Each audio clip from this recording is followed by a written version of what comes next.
Welcome, ladies and gentlemen, to the J.Gray Podcast number 3. I am joined by Shajinky Dink. What is up? Hey, man, thanks for coming on board, dude. This is great. You're up in Canada, so we're practically neighbors. Pretty much. Good morning, man. The last day of March and the last day of the beta. How you feeling? Good, man. I'm glad that this wasn't on April Fool's Day, or I wasn't sure what to expect. Ooh. Well, it would have been my birthday, so I would expect cake. But I was going to bring that up. Happy birthday, man. Thanks, dude. This is an amazing month for me for the following reasons. 1, I turned 33. Big year, right? Awesome. Yep. 2, Mortal Kombat 11 comes out. Hell yeah. Amazing. 3, Game of Thrones, the final season starts. Not as excited for that, but Okay, I realize how big of a thing it is. I am. All right. And the last one, well, actually not the last one, Avengers Endgame. Endgame. That I am excited for. Bro. I'm totally the most casual Marvel fan. I only watch the movies, so like, disclaimer there. But yeah. I am so excited for that movie. I want to see how it ends, and if Thanos gets maybe he turned into a good guy somehow. You never know. There's some theories out there that have been very intriguing to me. I want to dive into that a little bit and talk about the MCU before we jump into some Mortal Kombat in your background here. Yeah, I've known you ever since Brian Compton dropped your name for the first time when we were doing the MKX Pro League over at ESL. Yep. I was like, Shajinky Dink? That's He's the like, usual response. Just call him Dink. Yeah. Okay, man, got it. Yo, shout out to the chat. Yes, folks, we are live. Underdog, Louis Velez, and ASP Gengar. What's up, everybody? Throw your chats in. We'll try to check them here and there. Dude, it's great to have you. You are one of the staples in the Mortal Kombat scene. Before we talk about the MCU, I want to talk about you. We're going to recategorize here. Oh, jeez. What is your life story? Now, what's your background, with gaming and with Mortal Kombat, and how did you get into the competitive scene? Mortal Kombat started for me like a lot of people back in 91, 92. There was an arcade machine at a bowling alley that I was at. And I would often go because we were in a bowling league. So, when we weren't up, we'd go and put our quarters in the machine, mash around.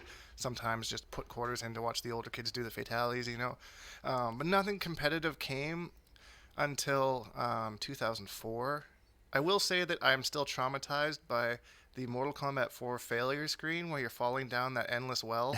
There were so many times as a kid that I saw that, and I can't get over it. So every time I see it, it triggers me. Dang. But it's 2004. I bought an Xbox, the original Xbox, an Xbox Live.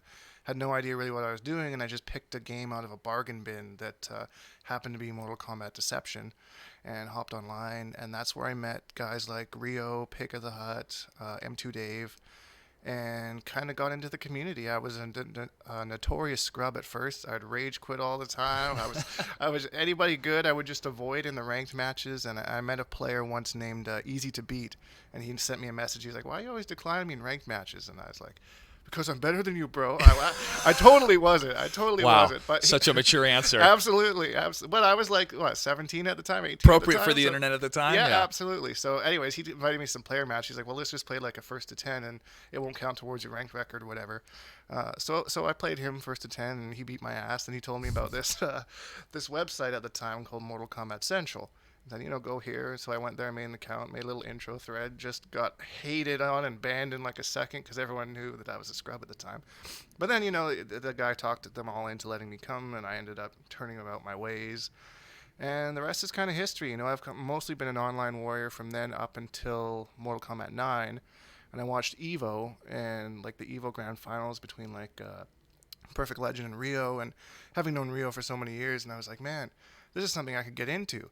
So having seen that, I signed up right away for a tournament called Devastation that was in Arizona in 2011, and I got the bug there. I've been competing ever since. So 2015 started a YouTube channel. 2016 started doing one-on-one lessons, and I don't know, just being more involved. I'm gonna have to hire you, man, for some one-on-ones.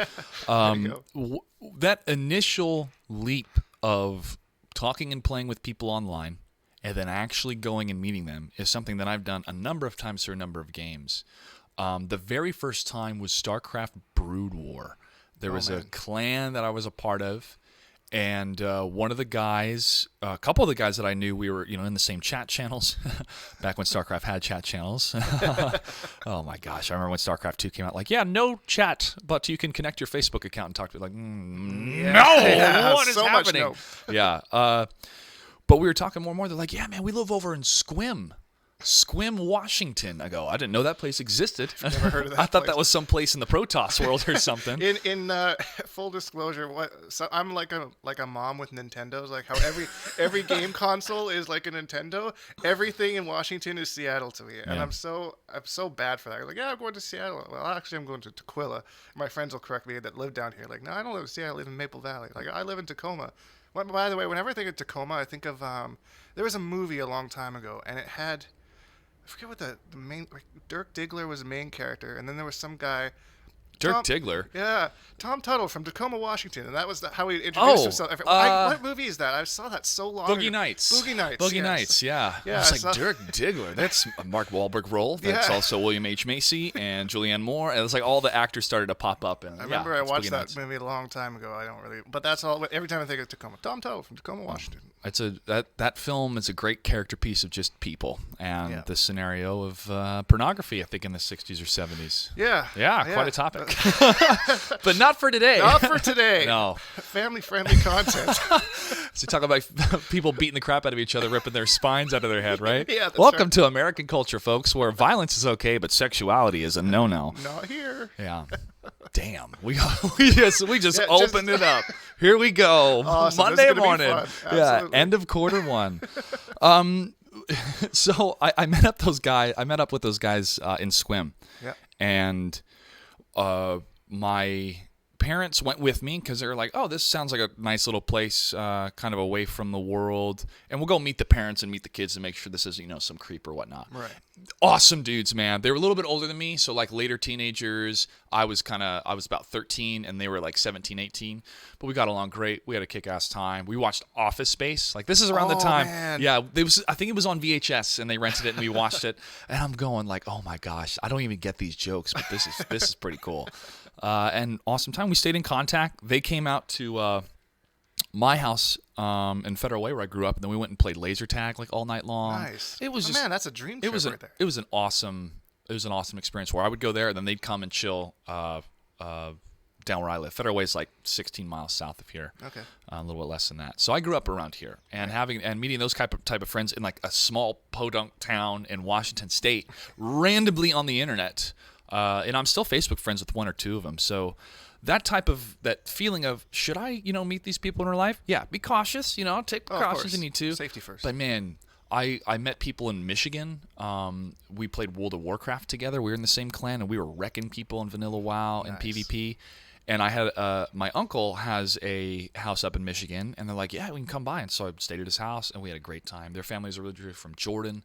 They made this amazing yogurt rice dish that was like their family was really good at, and a great time, and got even more culture and more friendship out of it. So that's the power of video games and the internet, man. Absolutely. And that's what's so great about the fighting game community is that there's so much of the invitation of, you're great online. Yo, come to the next tournament. Come to Combo Breaker. Come to EVO. Everybody wants people now, like, because there was, the online warriors, and just, they used to say, like, okay, well, you're just an online warrior. Like, what does it matter? And now they're actually saying, like, hey, come offline. Like Ninja Killer, for example. He's one of the most amazing Liu Kangs I've ever seen, and everyone's like, come offline. We don't want to see you in tournaments and stuff. So it's not so much of alienating people as online warriors as much as it seems a lot more welcoming these days than well, online's where you sharpen your tools, man, especially with how good the netcode is. Well, yeah, at one point in time there used to be, where that was, you were legitimately an online warrior, but nowadays there's not really much of an excuse. Like playing the beta, it is so clean.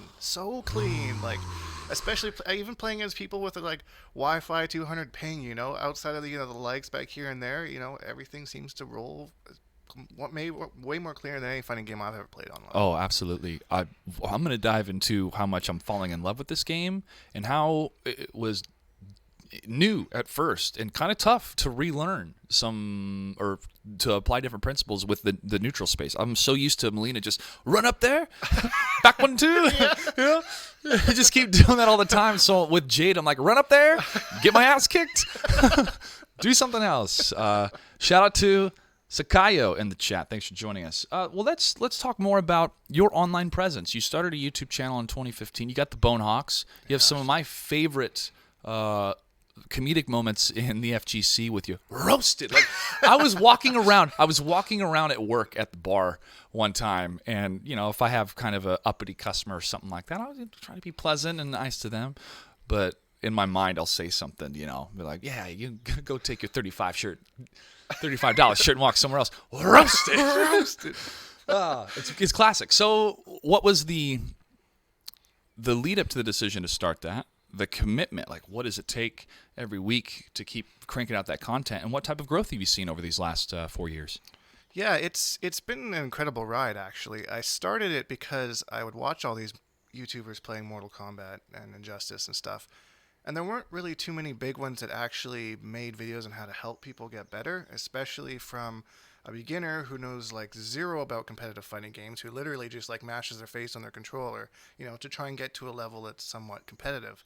So I think the very first video that I made when I decided to be a full-time YouTuber was how to learn a character. And I went into the lab with Tremor, which is a character I had never played before, and I went through step by step on how to, what I look for first, how I know these moves are good and these moves aren't, adding in a little bit of frame data knowledge.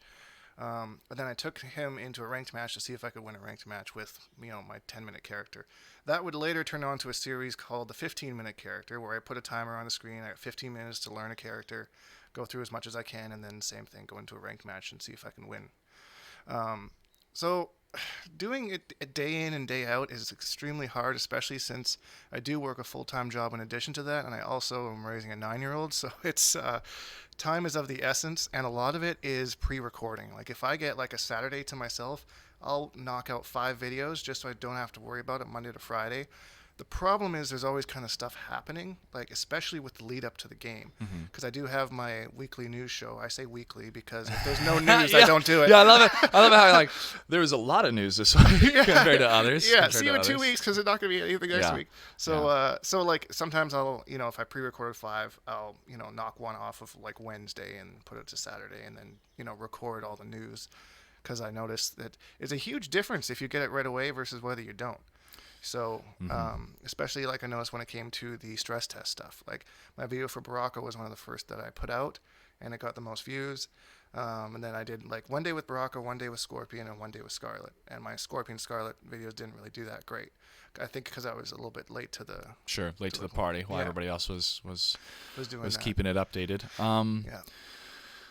I really enjoy these videos because they definitely help me what to look for. And I went through that process of creating them with Brett Beeling, who would do the combos. And we had help from Evan Hashimoto and others for the combat class. I remember that. And I had to work with Brett to write the script to describe this is how to use it. This is when to use it. I'm going, dude, this is like a master class for me to learn fighting games, man. And to get even better, because I was a button masher until Mortal Kombat 9. That was the first game where I'm like, oh my gosh. This is like playing a musical instrument and being in the arena as a fighter wrapped into one, with Absolutely. that type of performance. And as soon as I had the professor, I like to call him, but he really guided me through how to learn that stuff, Brett Beeling, and then playing with Brian Compton and Dustin Kane and Evan Hashimoto and others. Their passion, understanding, and their wisdom allowed me to step by step improve, to where now when I watch a match, I go, oh, that was a low, that was an overhead. He checked him here. And it makes me even more excited because I know how tough it was to make that decision in that split second. And that's not even knowing how to play the character or against that character. That's knowing how to play against your opponent and to get those reads. And when that happens and everybody pops off like, it's addicting, man. It's really good. But that's why we do it. The consistency of creating content, is definitely part of the job. More and more stuff out there. I had a goal of trying to do the J.Gray Report every Friday and Monday, but I would find I'd either book another gig, or I was busy with work, or I have a whole house I got to attend to. Yeah. So if I don't block out the time to write what I want to write or get it done, it's not going to get done. And that's very difficult for me. And you're raising a family, so I can only imagine. What is the most amount of satisfaction that you get right now out of creating these videos? Is it the audience response? Have you had a lot of people be like, hey man, this is great, keep going, that has made it all worth it so far? Yeah, I think it's the fact that I'm appearing to explain this stuff in a way that's easy for everyone to understand. And when I see comments from people like, yo, you've really helped me with your videos, becoming a better player, that kind of thing. Or, even when some of my students that I teach one-on-one, where they're, the same thing, I see someone who was online who maybe didn't really have the confidence to go offline, maybe after a couple lessons and, competing in some online tournaments, and they finally go offline. I got to meet a bunch of my students last year at Combo Breaker, and it was just such a surreal experience for me that, all these people who maybe they wouldn't have even come offline at all, after a little bit of a push, here they are, and a lot of them doing really well. One of them, Mason the Moocow, one of the best Brainiac players in Justice 2. I think he beat Tweety one week in War of the Gods, so it was, I don't know, seeing things like that and just seeing people progress. It's a lot more satisfaction to me to see success from these players, rather than just telling people stuff and go away.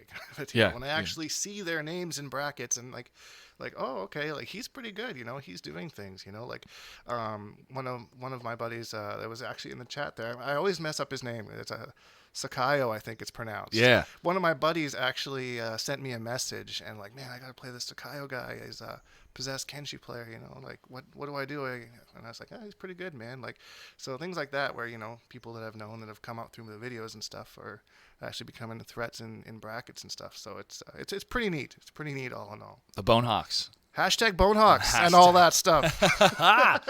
Well, keep it going, man. I watch your stuff a couple times a week. Nice. And it's great to see you pop up in that corner and give that little, hey, how's it going? Yeah, here's absolutely. the news. And your cuts are fun because it's like, being in that chair and reading some of those tweets, you're like, okay, here we go. There's a lot of cutting. All right. Hey, let's talk about the beta. Okay, all right. let's do Who have you been playing the most? Obviously, it's super smooth. And in my opinion, this just exponentially made everybody more excited for the game. Absolutely. I love the gameplay. The characters that I've been playing the most are Jade and Baraka. Ooh. Jade is everything I wanted in a fighting game character, She's got great spacing, great zoning, and everyone knows that I'm just a big fan of zoning, whether it's just to fuck with the trolls or because I actually find it enjoyable. Yep. I'll always go for good zoning. So, and then her space control is great. She's got these weird like kind of mid 50/50s. But Baraka is my favorite Mortal Kombat character out of the all the years of Mortal Kombat characters. So I just like playing him as a character, and his playstyle really suits his personality. Just kind of a brawler, kind of struggles with zoning a little bit, but when he gets you, he gets you. And that leap that he does, a leaping command grab, yeah, I mean, Yep, that is so frustrating. You hit people like 3 times in a row with it, and then that's when the rage quits start coming. because the Jade parry doesn't work against that, right? No. Yeah, because it's a grab. Yeah, because it's a grab. Yeah, no wonder. I kept trying that. I'm like, I'm going to parry. No, that didn't work. Did my parry not time correctly? Oh, my gosh. I echo everything you say.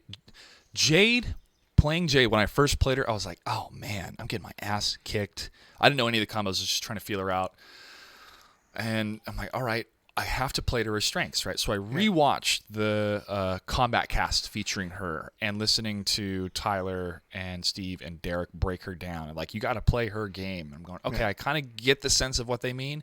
After I spent a couple hours about 2 hours going through the tower, I started to fall in love with Jade more than I fall in love with any character ever in a fighting game play style-wise, right? Outside of, Katana and Mortal Kombat 9 was really like, I'm getting this, oh my gosh, was kind of my niche. And then Katana, Melina, and Takeda in Mortal Kombat X, I really felt like, okay, I'm really getting this.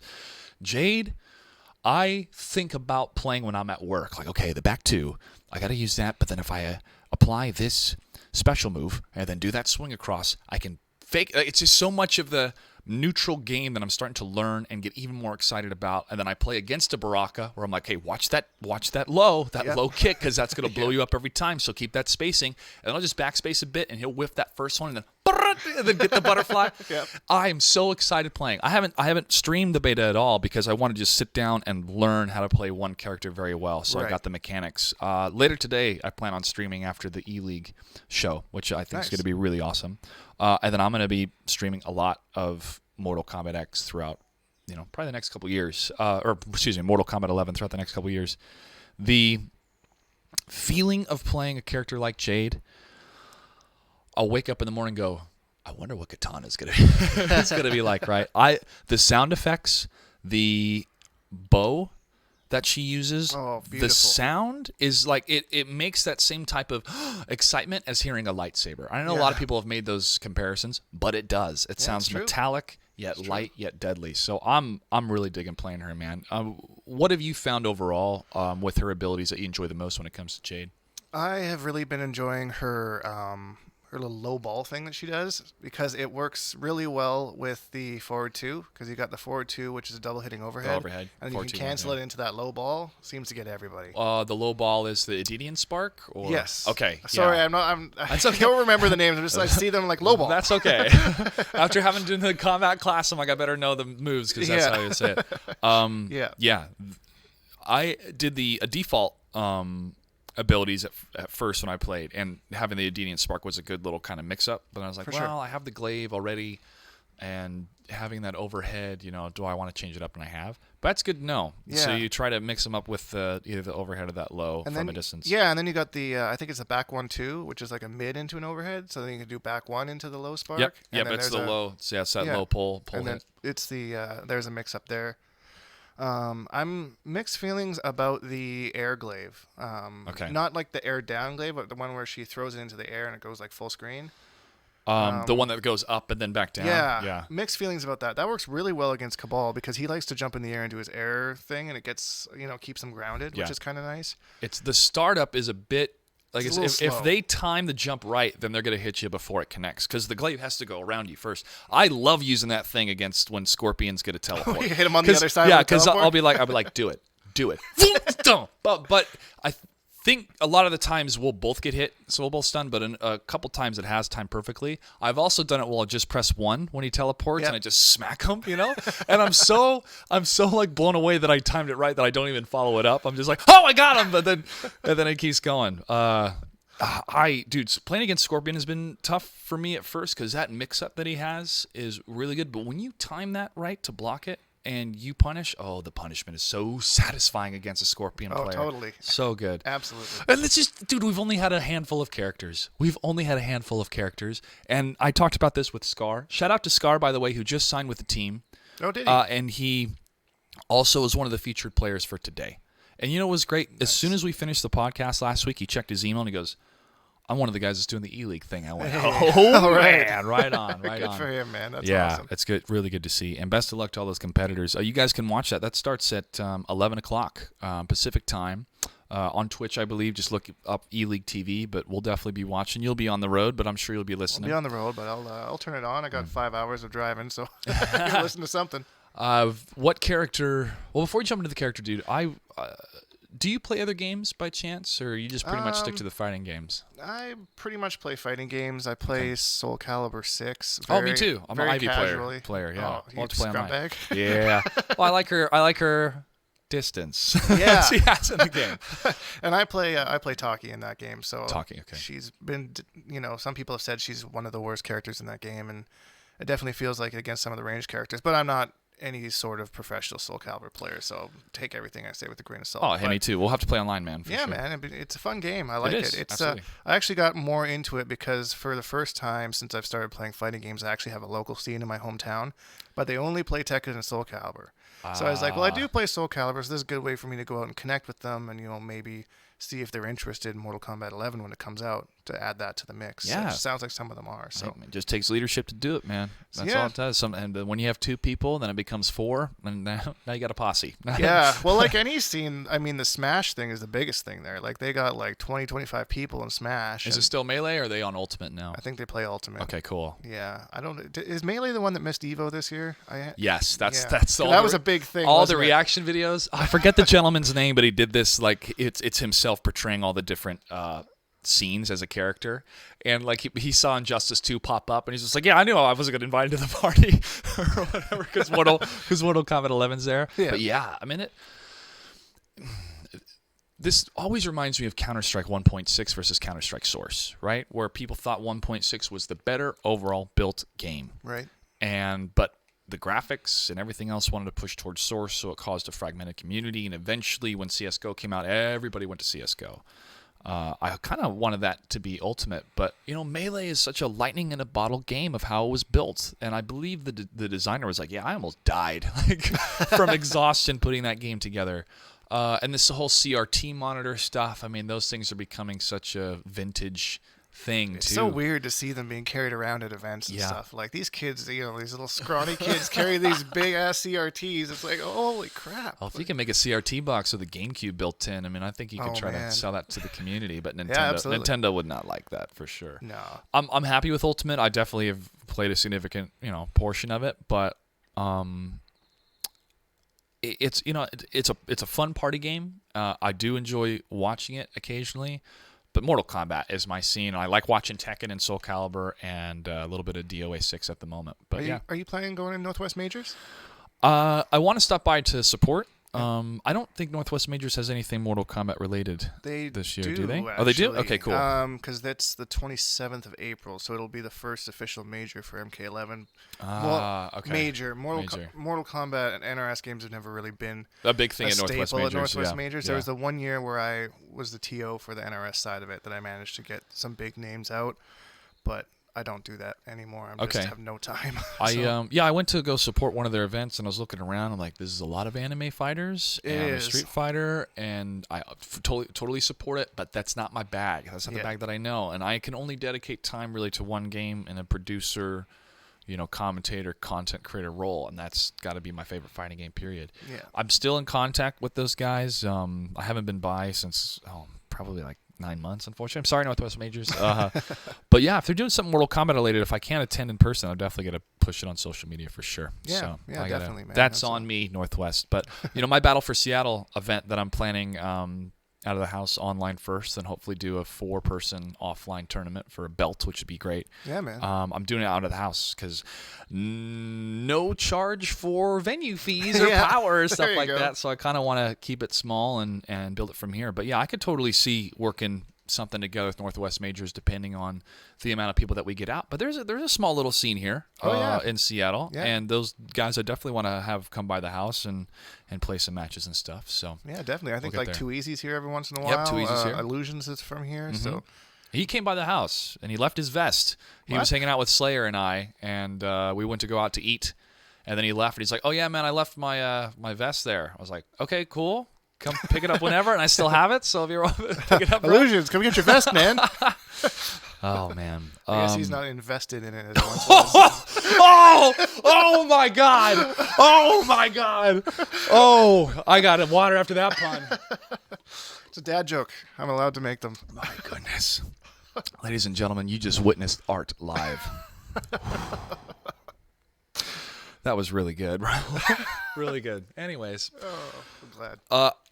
The reason why I bring up other video games is the backdrop of the catastrophes that have happened in the AAA industry space. Oh, man. This year. I've been keeping up with it. It seems to be one train wreck after another. I got a friend who just bought a house and then got laid off by EA. No way. Yeah. I got another friend who I owe them a very positive review on LinkedIn.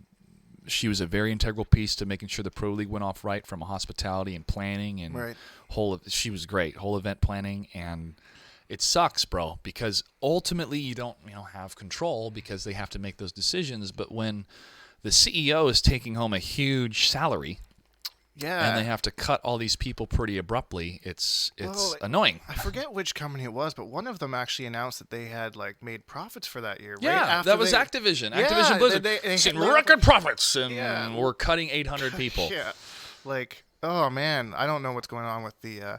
It just gives me more faith in Warner Brothers, the way that they're running things.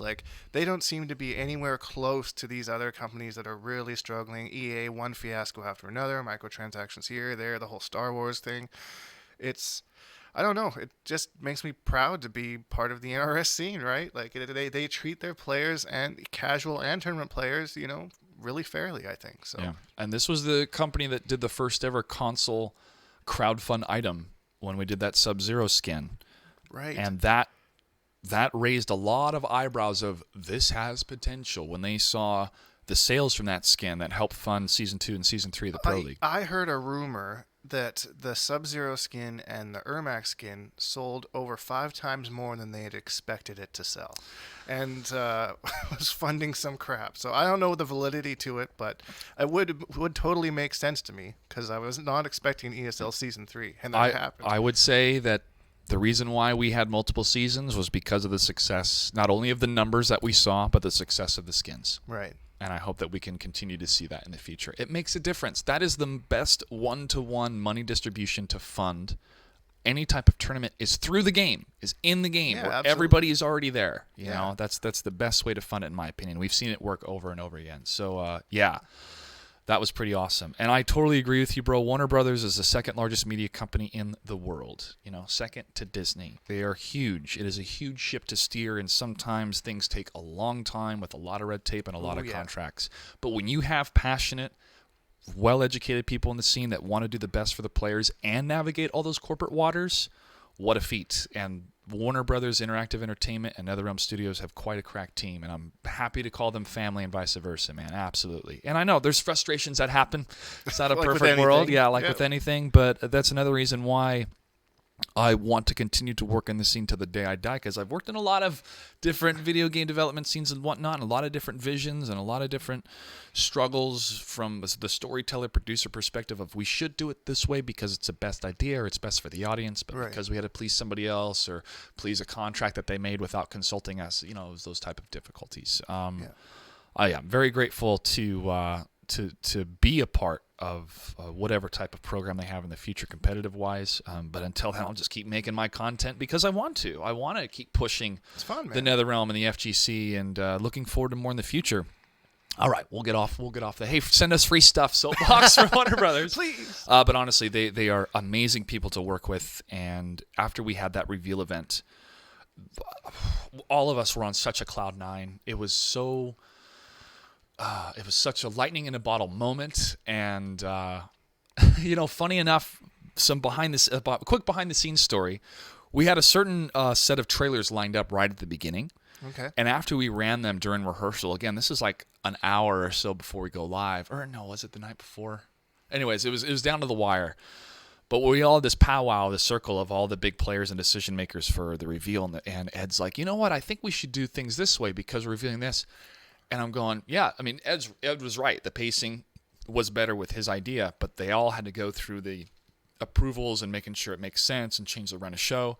And because of those last-minute changes, the show was 10 times better. 10 times better. We had a group of professionals that at the last minute, with a lot of cooks in the kitchen, was like, yeah, this is the best idea. Let's change the script. Let's nail it. And we did. And I'll always work with a team like that, man, for sure. There were a lot of content creators that I did not expect to see there. Big names. A lot of my favorites. I saw Angry Joe, and I was like, what the fuck? Angry Joe's here?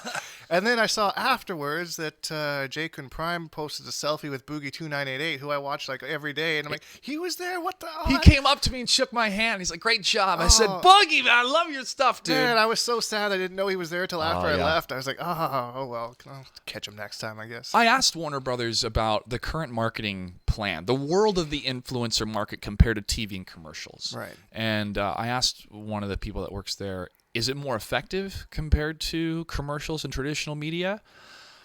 And it was an up-in-the-air question where you're having passionate people who are doing this in a kind of one-to-one market to their fans. They talk to their fans through their own language and through their own excitement and cut through the bullshit. And fans would rather have that than a 30-minute or 30-second hype commercial during an NFL game. Well, and it's a demographic thing too, exactly, right? Like a lot of the younger people that are interested in this stuff are online. Like I don't even have cable anymore. So same. like, I mean, a lot of people, a lot of my coworkers and stuff. Oh, have you seen this commercial for Lincoln? Blah blah blah. Like, no, I don't. I don't watch the news, man. Sorry. So I mean, having a commercial spot for Mortal Kombat 11 on a TV seems kind of like a waste to me. I think it's still. In the traditional media sense, it's still good to have because it's reaching kind of that broad market, and it's also kind of a pin of prestige in the jacket of we got a commercial campaign, but the results, if there weren't great results with influencers, there wouldn't have been that many in that room, and all of them were genuinely going, ape shit over what they were seeing. I mean, I really love watching Maximilian Dude's reactions in that crowd when they see the gameplay for the first time, because that gameplay looks beautiful, sounds incredible, and makes you go, I cannot wait for this. I lost my shit when I saw Baraka and Scarlet. I was not expecting to see those, especially with Ed Boon, like, oh, anyone that died in MKX isn't coming back in MK11, and then they show Baraka, and I was like, you fucking did it again, man. I fall for this every single time. I gotta tell you, I've been backstage with Ed right before we go live, and every time we hear that crowd go nuts over a reveal, it's the biggest smile on his face. You know? I bet, man. Yeah. I bet.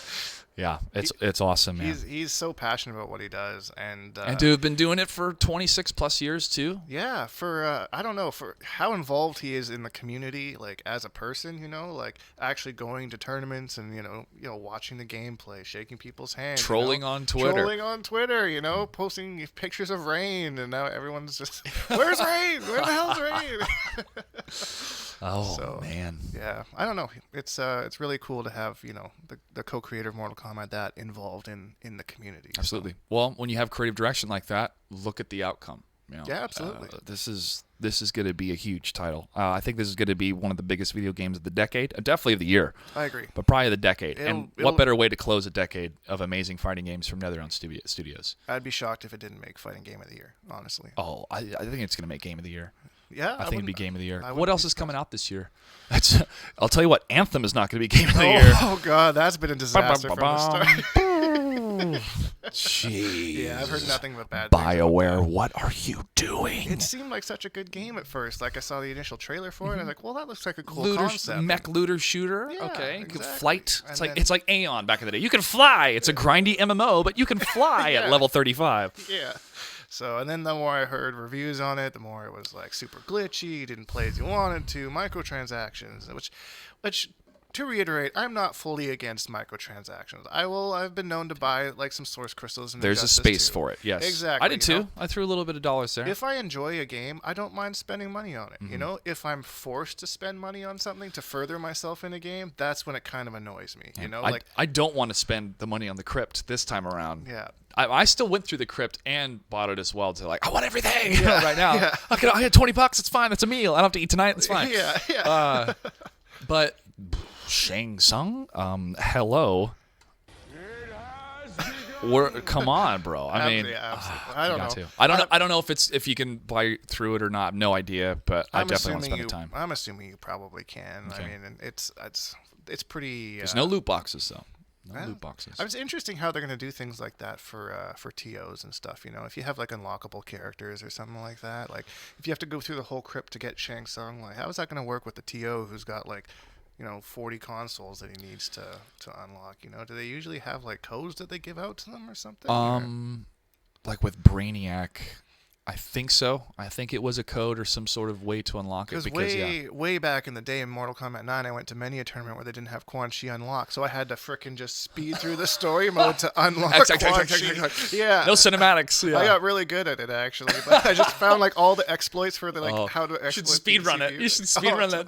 I don't know if I remember to yet, but that's not a bad idea. That'd be I got a month before content. I got a month before MK11 comes out. Like, it could be something. Oh my gosh, dude, I'm gonna be like just freaking out after tonight. Been responsible to not call off work during the beta. I won't call off work when the game comes out. I gotta pay off my debt, pay my bills. But my goodness, I'm so excited. I was super excited for Injustice 2. I was excited for Mortal Kombat X. But having played the beta as much as I have, I feel so.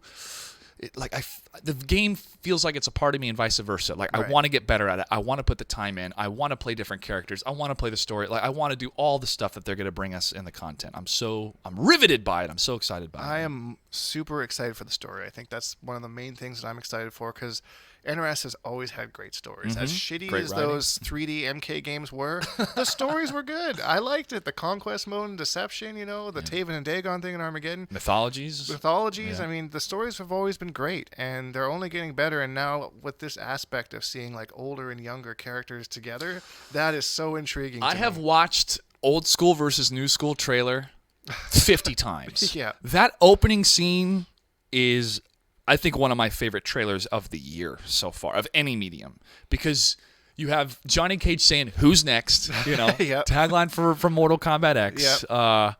And then Kano, I'm next, Hollywood. And it's classic. So I think what's happening is Johnny's going back in time and getting younger Sonya and younger Johnny being like, we need you on our side. Some shit's going down. Let's go. So he's like going to take them and then go back to his time or whatever. And Sonya's like about to fight Kano, I'm sure. And Kano's like, oh, I'm going to take you down. And Johnny's got no time for his shit and just punches him in the balls, right? And the music, Ice Cube, just kicks off, and I'm going, oh my God, I am so glad I am associated with this. A nut punch, you know? And then Kano's face, like, he can't even believe it, and he's in so much pain. He really just did that to me. Oh. And then he's like, go back to the 90s. And I was like, oh, shit. Classic Johnny, man. Shout out to Sean Kittleson, the writing partner, man. I consider him a mentor because I've wanted to get more into the writing scene, and yeah, he and the NetherRealm team have really put together some cool stuff, man. And to capitalize on the history of these characters, yeah, it's Back to the Future meets Mortal Kombat. We're geeking out, man. Oh, totally. All right, we can geek about this stuff forever. The backdrop, though, of gaming right now, how smooth the beta has, the stress test and how the beta has been, is nothing but upward confidence for the release of the game. Right? Oh, absolutely. Compared to these other titles that have come out where it's janky, they're like, oh yeah, we don't really know what's going to be the final price of these in-game transactions and stuff. It's like, come on, guys. You're just testing the waters to see if it's too expensive or not. Stop using these gambling-like tactics to get people hooked to this stuff. And also, I want to comment on live service. I'm going to go on a bit of a rant. Good. I'll have some There's I mispronounced his name, Beloir News. He's a European YouTube maker, but he dove into why a live service model is not really working for these console titles. When you have to stretch out this content, yet you pay full price for the game, like I did for Battlefield 5, and then it went on sale 2 weeks later. I'm like, well, I'm the schmuck. Yeah. Where the game feels lacking. It doesn't feel like the full experience that you paid for. And some game life cycles are 2 to 4 months until the expansion pack comes out, right? Yeah. I would rather give me a solid, really awesome first entry, and then a couple months down the line, give me a really solid, awesome expansion pack, like what The Witcher 3 did, right? Like the classic PC games back in the day where the expansion came out 6 months or a year later. I'd much rather have a full package than just a little here, a little there, a little there. They're trying to stretch out players, playing the game for that amount of time, new content, but just like you're bored or you're playing something else by that time. It felt like that when I played Call of Duty 4, which was the first Call of Duty game I played since Modern Warfare 2. I thought I'd give it a shot because I like the idea of the Battle Royale mode, but I hated Fortnite because it's like I shoot someone and they turned into a building. Okay, what do I do now? And I just didn't care for that style, and I didn't care to get better at it. So I thought I'd try and Blackout because it seemed like Fortnite without the building, and whatever. I like Call of Duty, and then I bought the game, and there seemed to be like 3 modes you could play, and it's like, oh, we'll release this mode down the line, this mode down the line, and I was like, so I paid like $79 for like 3 game modes. Really? I don't know. And it seems to be more and more common now, especially in the FPS. I've actually outside of that, I have friends who have been World of Warcraft players forever. That and I don't know the specifics, but something happened recently. And the recent expansion, they're all dropping it. Bad, is what I've heard. After Wrath of the Lich. Was it Wrath of the Lich King? Yeah, Wrath of the Lich King. I was done with this. Arthas was the last bad guy that I cared about, that I was invested in. And as soon as you defeat Arthas, and they had the little cinematic cutscene and it had some closure with him and the ghost of his father or something like that, I was like, okay, I'm good. Then they did Deathwing, and then Pandaria, and then Battle for Azeroth after that or something. And I was like, I'm good. No thanks. Yeah. I did go back like once or twice, and I'd spend a couple hours like, what am I doing? I'm just killing things for better numbers so I can get better gear to kill things with higher numbers so I can get better gear to kill things with higher numbers. I wasn't invested in the story or the world anymore. Right. It just kept... And then they did time travel in one of them, and I'm like, okay, we jumped the shark a couple expansions ago. Yeah. When you keep chasing the dragon of capturing what the vanilla experience was like, you're always going to be chasing that dragon, which is why they're bringing back classic servers or trying to. Okay. I'm not going back, bro. I had my amazing time playing World of Warcraft. I have those memories. They're stored away. I moved on. It's a bummer. It's a bummer to see that. But when EverQuest 2 came out, I went on a scuba diving trip with some people years ago, and one of them was a big EverQuest 1 player. And she's telling me, like, no, I'm not getting EverQuest 2. Why would I want to leave a game where I've invested so many hours into this character just to start all over again? Yeah. For better graphics. And I was like, well, that's a pretty good point. I understand that. Yeah. So we'll see. Hopefully the AAA gaming industry can learn these lessons. And, I'm not totally against live service, like no live service ever. It's more of, can we get back to what we felt was quality as the consumer, as the players? Because right now this doesn't feel like quality. I think a good balance is the combat packs. For sure. For Mortal Kombat. Smart way to do it. I would have loved to have had the Turtles earlier because I'm a huge huge Ninja Turtles fan. Yeah. But having, Alien, Freddy, Jason, what's the guy from Chainsaw Massacre? Leatherface.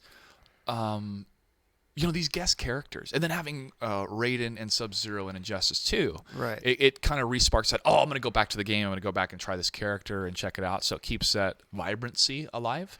I really wish that they had just a little bit of a story mode to go with the fighter pack. Like if each of them had a 2-hour story of what happened to them. It would be nice if you had a combat pack that also came with an extra chapter of story mode. Yeah.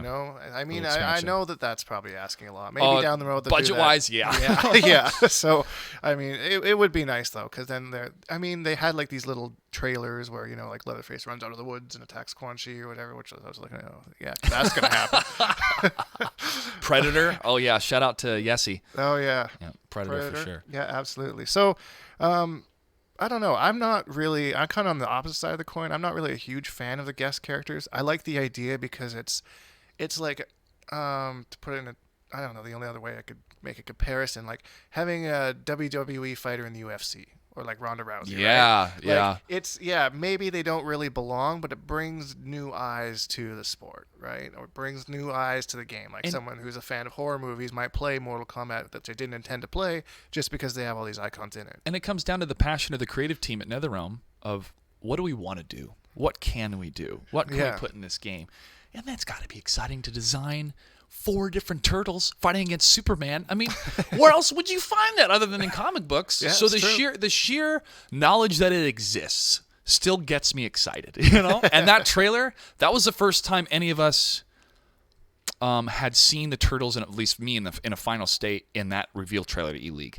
Those were genuine reactions from all of us, from the Steves and myself right behind him, the whole crowd. When we saw those turtles, when we saw the Psy fly down, and you saw the trench coat, man, that stuff is so awesome, man, because it celebrates our love for these 90s classic characters that we're seeing in a contemporary video game with superheroes. I mean, it was just beautiful. It was awesome.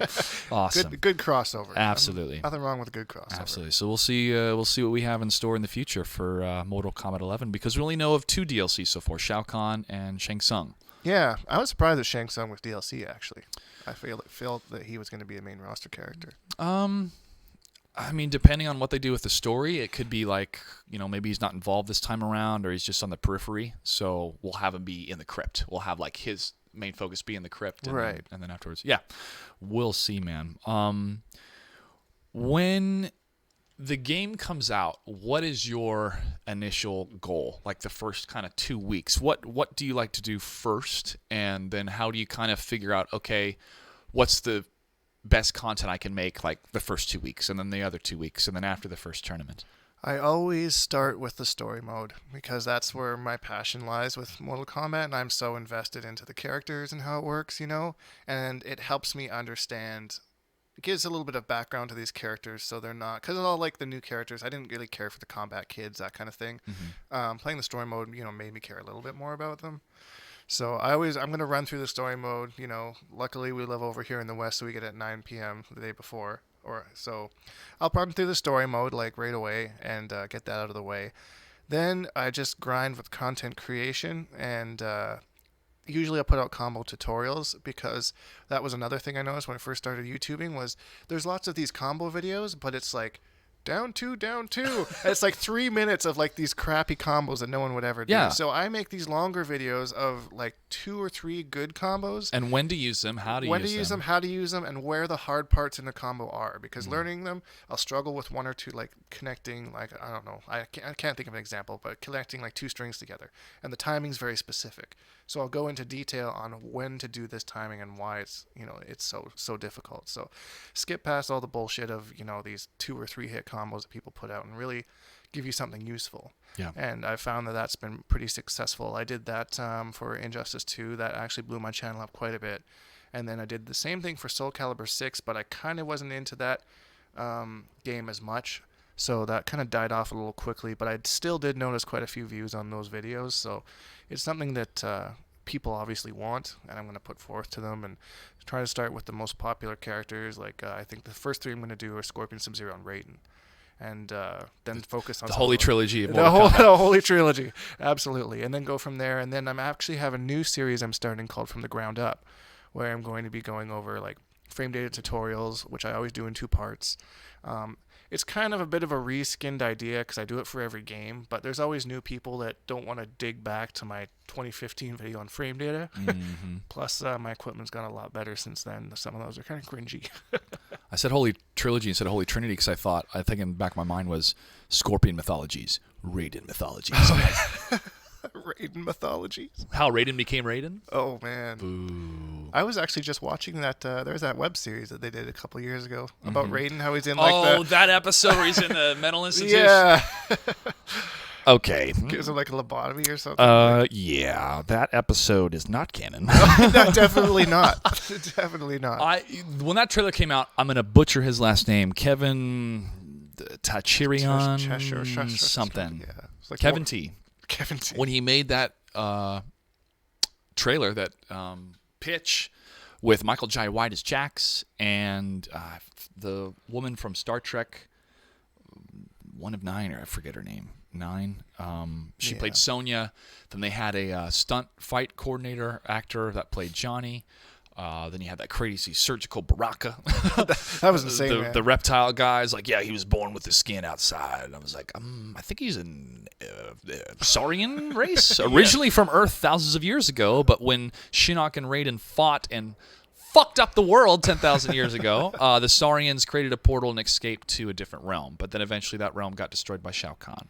Yeah, and he's the last. He's the last that he knows of. But there's there's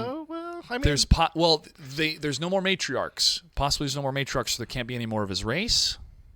Well, or are they? There's always been Chameleon, who, like in Armageddon, they were like, he's been hiding in the back. The whole time. That race is, I think, from the same planet that went with them. I believe. I'd have to double check the lore. But I always found that history very intriguing. That reptiles race originated from Earth. The reptiles evolved that way, but then they had better technology and ditched after Shinnok and Raiden had their first big fight.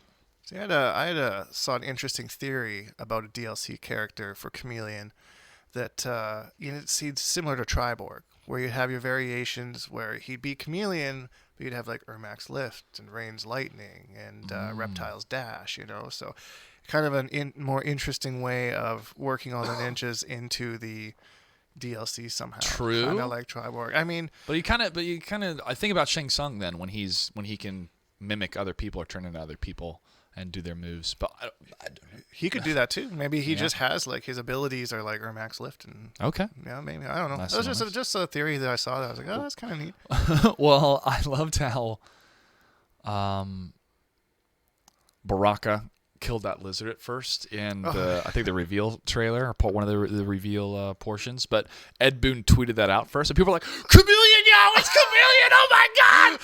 Dizzy asked me about that at the reveal. He's like, "So what do you think about the reptile?" And I was like, "I'm going to tell you something. When MKX came out, they posted a picture of one of the girls in the background of Outworld." The Outworld Marketplace, and it ended up being absolutely nothing. Mm-hmm. So I think this is along the same lines. I think it's a red herring. Yeah. So I was Ed Boon has given me like PTSD on like all these pictures and shit. Like I don't trust anything that he posts anymore. You just gotta have fun with it.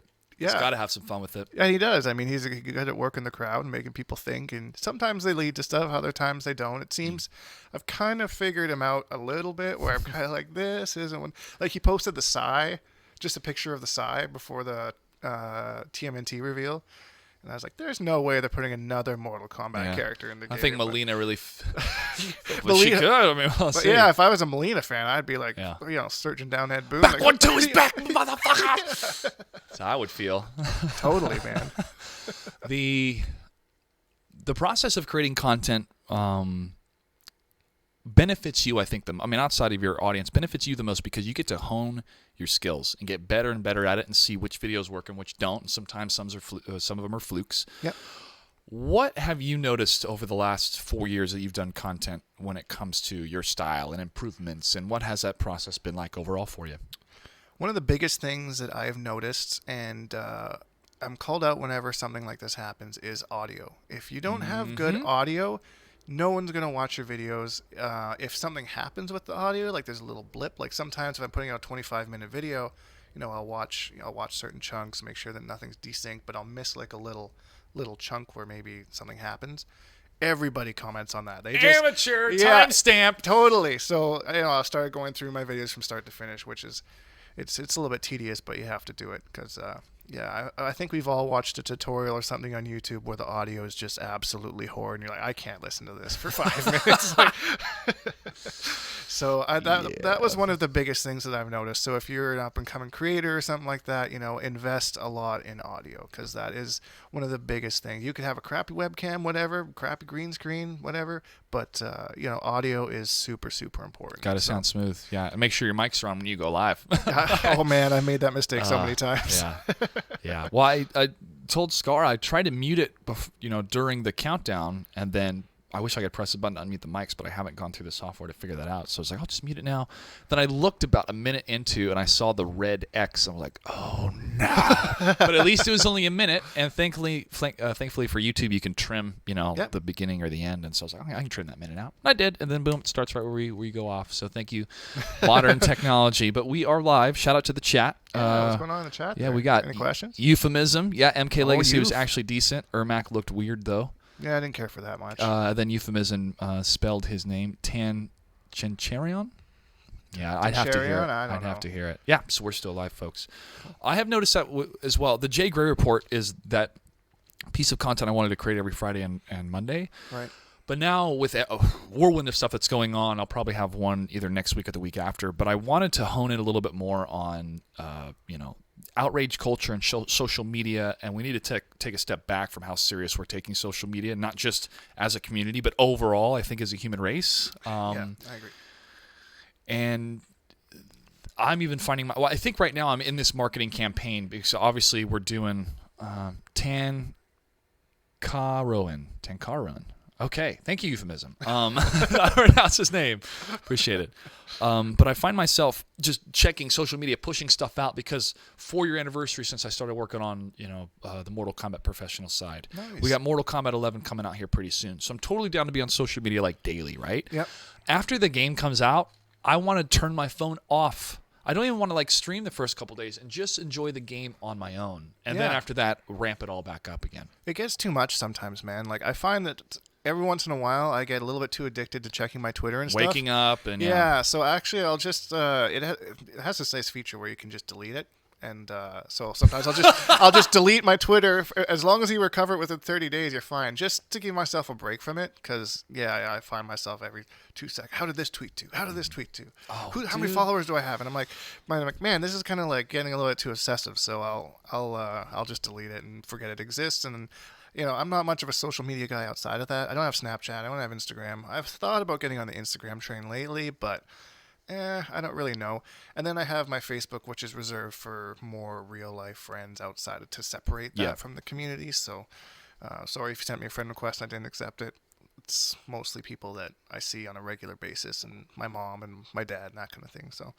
But yeah, it's the outrage culture thing is an interesting topic because it's something that I definitely agree we've gone a little bit too far one way with. But I think in that aspect, we also were too far the other way in the past. Yep. people say like, oh, you can't joke about anything anymore. It's like, no, that's not necessarily the case. Yeah, it's that but in the 2008, when you were anonymous and saying some pretty crass stuff, Yeah, you know, like- back in the day, you're like, I wouldn't say that to his face now. I won't even say it on the internet now. Yeah, exactly. So it's kind of like, yeah, we were way too far the other way before, but now we're going way too far the other way again. We need to find that balance, I think, like you know, getting offended because someone commented on blue eyes or something like that, you know. How dare you? How dare you? You know. So Blue, azul, no. That's terrible. so it's about Blasphemy. finding that balance, you know. And I don't Absolutely. know. That's my opinion on And, it. and maturing as a species using this medium, because I don't know of any time in the past where we've had this AI device, close to AI device, connected at the hip that can broadcast to the entire world. I mean, bro, I can press a button right now on my phone and the entire world can tune in live. I mean, that's pretty crazy. Pretty nuts. Yeah. So trying to find our way has definitely been a bit of a struggle. But you know what? I think a lot of our generation, I assume you're a millennial generation. Yeah, I'm correct? 31. 31. I'm almost 33. We're getting there. Almost. One more day, man. One more day. Hiking. That seems to be a huge piece of a lot of my friends' recreational life, like what they do outside of work. So I go on hikes. I get out in nature. I do that stuff. And I have found that consistent, at least for the West Coast people in California and up here in Washington, and even friends that I have in Virginia. A lot of them say, yeah, I go hiking all the time. I think it's a bit of the call of us to get off the screens and back into nature a bit more, you know? Yeah, man. I mean, I don't know. It's balance. It's another thing with the environment too, right? Like a lot of people seem to be caring a lot less about the environment and stuff than it's catching up with us. Global warming, man. Like, I don't know. I don't want to know. I don't know how political you want to go into all that. We can be as political as you want, brother. I mean, I remember as a kid watching a video in elementary school. I was like 7, and it was this kid, and he was dressed up in like this hazmat suit, and he's like, "Hey guys, I'm gonna go outside and play some baseball," but because the ozone's gone, I have to wear all this stuff, right? Right. And that always stuck in my mind, like, come on, it's not going to be that bad. The adults are going to fix it all before it gets that bad, right? Right? Please? Folks, we're the adults now. Yeah. That's what's so scary. Totally. Like, We're the adults now, and all these problems that come from the baby boomers who inherited a world that, you know, this new world order after World War II of we're going to establish this kind of worldwide democracy and freedom and all this stuff, which really just America became the bully because we had the nuke until the Soviets invented the nuke or discovered it as well. It's very disheartening. Yeah, it's because you think the older generation and smarter people than us would have figured it out by now, and then you realize, oh, the reason is because of money. Yeah, well, because of the corporate structure. They were trying to base an economy, and it's hard to really blame them because they didn't know the repercussions of what they were doing at the time. They didn't have the science stuff behind that. You know, the big thing in Canada is pipelines. They're always talking about pipelines and like whether we should build them and whether we can't. And it sucks because we are reliant on oil and natural gas, so we kind of do need them. But at the same time, there's no other alternative right now because I would totally take another alternative. You know, like. They're even talking about nuclear power as opposed to that, right? So I don't know. It's something that they've built us a reliance on, but we're only now realizing that might not have been the smartest idea. This is how all empires fall. They rely on some sort of trade. The Romans had conquests and all sorts of treasures that were coming in. They built the road system. They had the trade, but it started to rot on the inside because of corruption, and the people were not happy. Yeah. That's how it goes with every empire. We became an empire when we have 76. We're in 76 countries right now. We're at war with 8 of them. If that's not an empire, what is? And the reckoning is our generation, same in the 1500s when they invented the printing press. The reckoning was, hey, all this stuff that they're feeding us from the leadership side, it's bullshit. Yeah. It's bullshit. We got to cut through this. And people started to break out of that. Then we had the Enlightenment. And then, boom, we had the formation of a nation that was trying to get away from the old world theology and politics mixed together and governments and stuff like that. Not everybody was free, right? You know, That's true. That's true. Freedom for all men was still a dream for many. And America has had this bloody, long uphill battle to try to be that ideal place where no matter where you come from or what you believe, as long as you take care of yourselves and your family and those around you, you can live in peace and have a good life.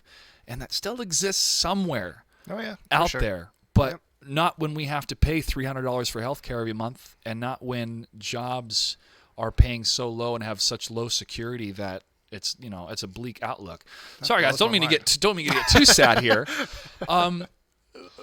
And I don't want to be on too much of a pedestal, but when I started to really pay attention to what was happening and what current policies we had probably over the last 5 years, it made me go, well, at least I can be educated and try to be as involved as I can to make the right decisions now. And that's the biggest thing, right? People just need to be educated. Whether you agree with my views or not, I really don't care. As long as you're educated and you've done your best to understand and your beliefs are your beliefs, that's fine. That's cool. But if you start to ignore things and ignore facts and don't fact check things, people have a bad idea of seeing, or a bad habit of seeing one article and judging their entire basis off this one headline. One headline. Headline. Yeah. So I don't know. It's just being educated. That's all it is. And have a dialogue. Yeah, for sure. I'm independent. I'm neither Democrat nor Republican. Right. I get kind of tired of those labels because if somebody calls me a liberal, well, they're calling me something based on their definition of what a liberal is, right? And if I say yes, I'm saying yes to their definition, which may not even be what I am at all. Yeah. So when you have this amount of contention and labeling in camps, it starts to break down progress. And I really hope that we can get past it. And I really hope now that the Mueller report hopefully is going to be released soon and we have whatever type of justice is appropriate for what's found, let's move on, happens. Okay? Yeah. Whether or not the president's indicted, is that going to get clean water to Flint? Yeah. Is that going to stop the pipelines coming through? Yeah.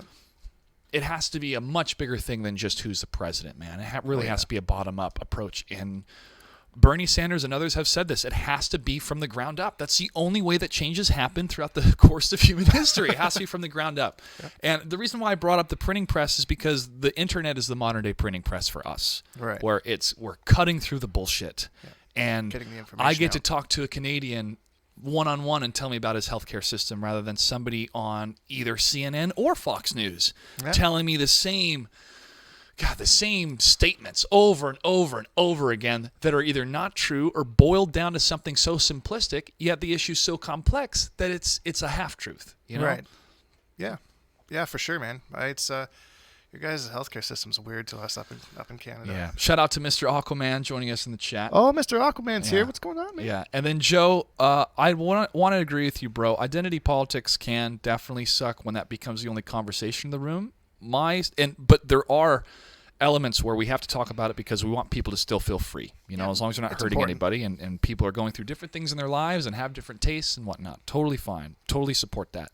But I'd rather be about idea politics, not identity politics. Let's present the ideas. No matter where it comes from, it's the best idea. It's got to win. Let's talk about Canadian healthcare, bro. Sure, man. Let's do it. So let me break down for you all how the American healthcare system works. Okay. I'm an independent producer. I do work at a bar 3 to 4 times a week, so I have a W-2 wage that comes in. That I have a Medicare tax, a state tax, and a federal tax, and I think one other tax. I'd have to check. My tax guy takes care of all of that. But thankfully, I have to pay close to like $300 or plus for healthcare. I'm completely healthy, no crazy back history. I'm not taking any medication other than marijuana. Hey, shout out to that. Yeah. Self-medicated. No, I got my medical card. I got my medical card up here. There you go. It's legal in all of Canada, so I mean. Yes, sir. Yes, sir. Smoke it wherever. But I get a subsidy because of my current income bracket that I have a credit that wipes out a significant portion. So I'm paying about $100 a month for healthcare. I haven't been to the doctor in a year, and if I do go to the doctor, I still have to pay a copay, right? Okay. If anything catastrophic happens to me, I'm covered, but I'm probably going to have to pay like the anesthesia costs, which would be a couple $1,000 or something like that, right? So I'm paying money every month, and I'll probably have the service, a couple times throughout my lifetime, hopefully, being healthy. It's more of this safety net for if anything does happen. Oh, well, I've been with this insurance company for so long that they're going to cover most of it. That's how it works. And it's not affordable and it's not effective. Right. It's not effective in the sense of Finland. I think their healthcare is like single digits per year, I think maybe $60 a month or $60 a year, something like that. Yet the infant mortality rate is like 12 times less than Americans, where Americans are paying like 12 times more for the cost of health. You know, the system is broken and it doesn't work. So that's America. Nice. But, you know, doctors won't turn away somebody if they're sick. At least that's what I've been told. It just unfortunately may bankrupt them. Right. Or I've have heard to of alter that. their entire lifestyle in order for them to pay off that debt for the rest of their lives because Right. somebody got cancer. Yeah. So that's America. Tell me about Canada. Everything's free, man. I mean, I don't know what to tell you. Like, if you need to go see the doctor, you make an appointment. You go see the doctor. If it's something more serious, they'll get you in faster. I have a big myth is that we have longer waiting times. Yeah. Like quite a bit longer waiting times than you guys, which is true in some aspects, but not others. And it depends a lot on where you are. I have a friend, one of my close friends has MS, and they were able to get her in for an MRI because they saw some unusual activity in a week. So it depends on the area where there are. Sometimes wait times can be longer. In my particular town where I live, there is a lack of doctors right now. So finding a doctor is a hard part. That's the challenge with Canada. From what I understand, in the U.S., hospitals are more of a business. Oh, absolutely. So, yeah, doctors and nurses are a little bit more like, yeah, for sure, we'll take care of you, kind of a deal. Get Whereas- that pay. Yeah, Get yeah. that money from the insurance company. That's what it is. Like, Yeah. oh, we'll take you. This is your insurance. Cha-ching. And they Yeah. can charge them, bro, because it's another big entity where everybody's just funneling funds into the entity, and they get to kind of dictate what the prices are so they get the most amount of profits. Yeah, I mean, I don't know. It's a weird system. Doesn't make sense to me, but Well, it's capitalism, man. It's freedom. It's a free system. That when people are like, well, you know, you can't have a state run this. Like, bro, you're getting a retirement when you are 65. You know, that is part social. That's socialism. We Right. can both have capitalist markets and socialism and socialist. Human services. Maybe we'll call it that. Right. You know, education, health, prenatal, kid care up until 5 years old. Other countries are doing it, and all those countries are happier than the United States. yeah. I mean, we're pretty happy up in Canada. That's right. Yeah. I've been there a couple times, man. I get very happy in Canada. It's a lot of fun. You're born and bred, grew up in Canada? Yeah. British Columbia. Was born in Vancouver and live in the interior now. So it's, I don't know. It's I love Canada. You know, it'd be really hard for me to leave, especially to go to like the States where it's such a dramatic change of things, right? But yeah, and Canada, I think it was like 6th or 9th happiest country in the world. pretty happy up in Canada. I mean, yeah, there's like anybody else, we have our our shit here and there. Right now we have this big S&C level-in thing that's going on with our Prime Minister. Trudeau? Yeah, doing shit he wasn't supposed to do or whatever. But, I mean, it's going to happen wherever you go. It doesn't really matter. Yeah. Some places more than others. And in Canada, we're pretty lucky that it doesn't have a huge effect on the people as much as other places. So, I don't know. Well, at least Trudeau understands quantum physics. And, You're not wrong. And can articulate that in a paragraph. Yeah, he's an interesting fellow, that's for sure. Yeah. Oh, we got -404. See, it's happening. He even misspells my last name wrong. Is Rain confirmed for Mortal Kombat 11? Oh, here we go. I don't know. All right? Nobody knows. Nobody except knows people, anything. except people in Chicago. Yeah, they know it Sakayo on chat, what's the maternity leave like in Canada? You get a year. What? Yeah. Oh, my gosh. Okay. It's through employment insurance, so it's I think it's 60% of your wage you get paid out. You do have to be with the company for a certain amount of time. Sure.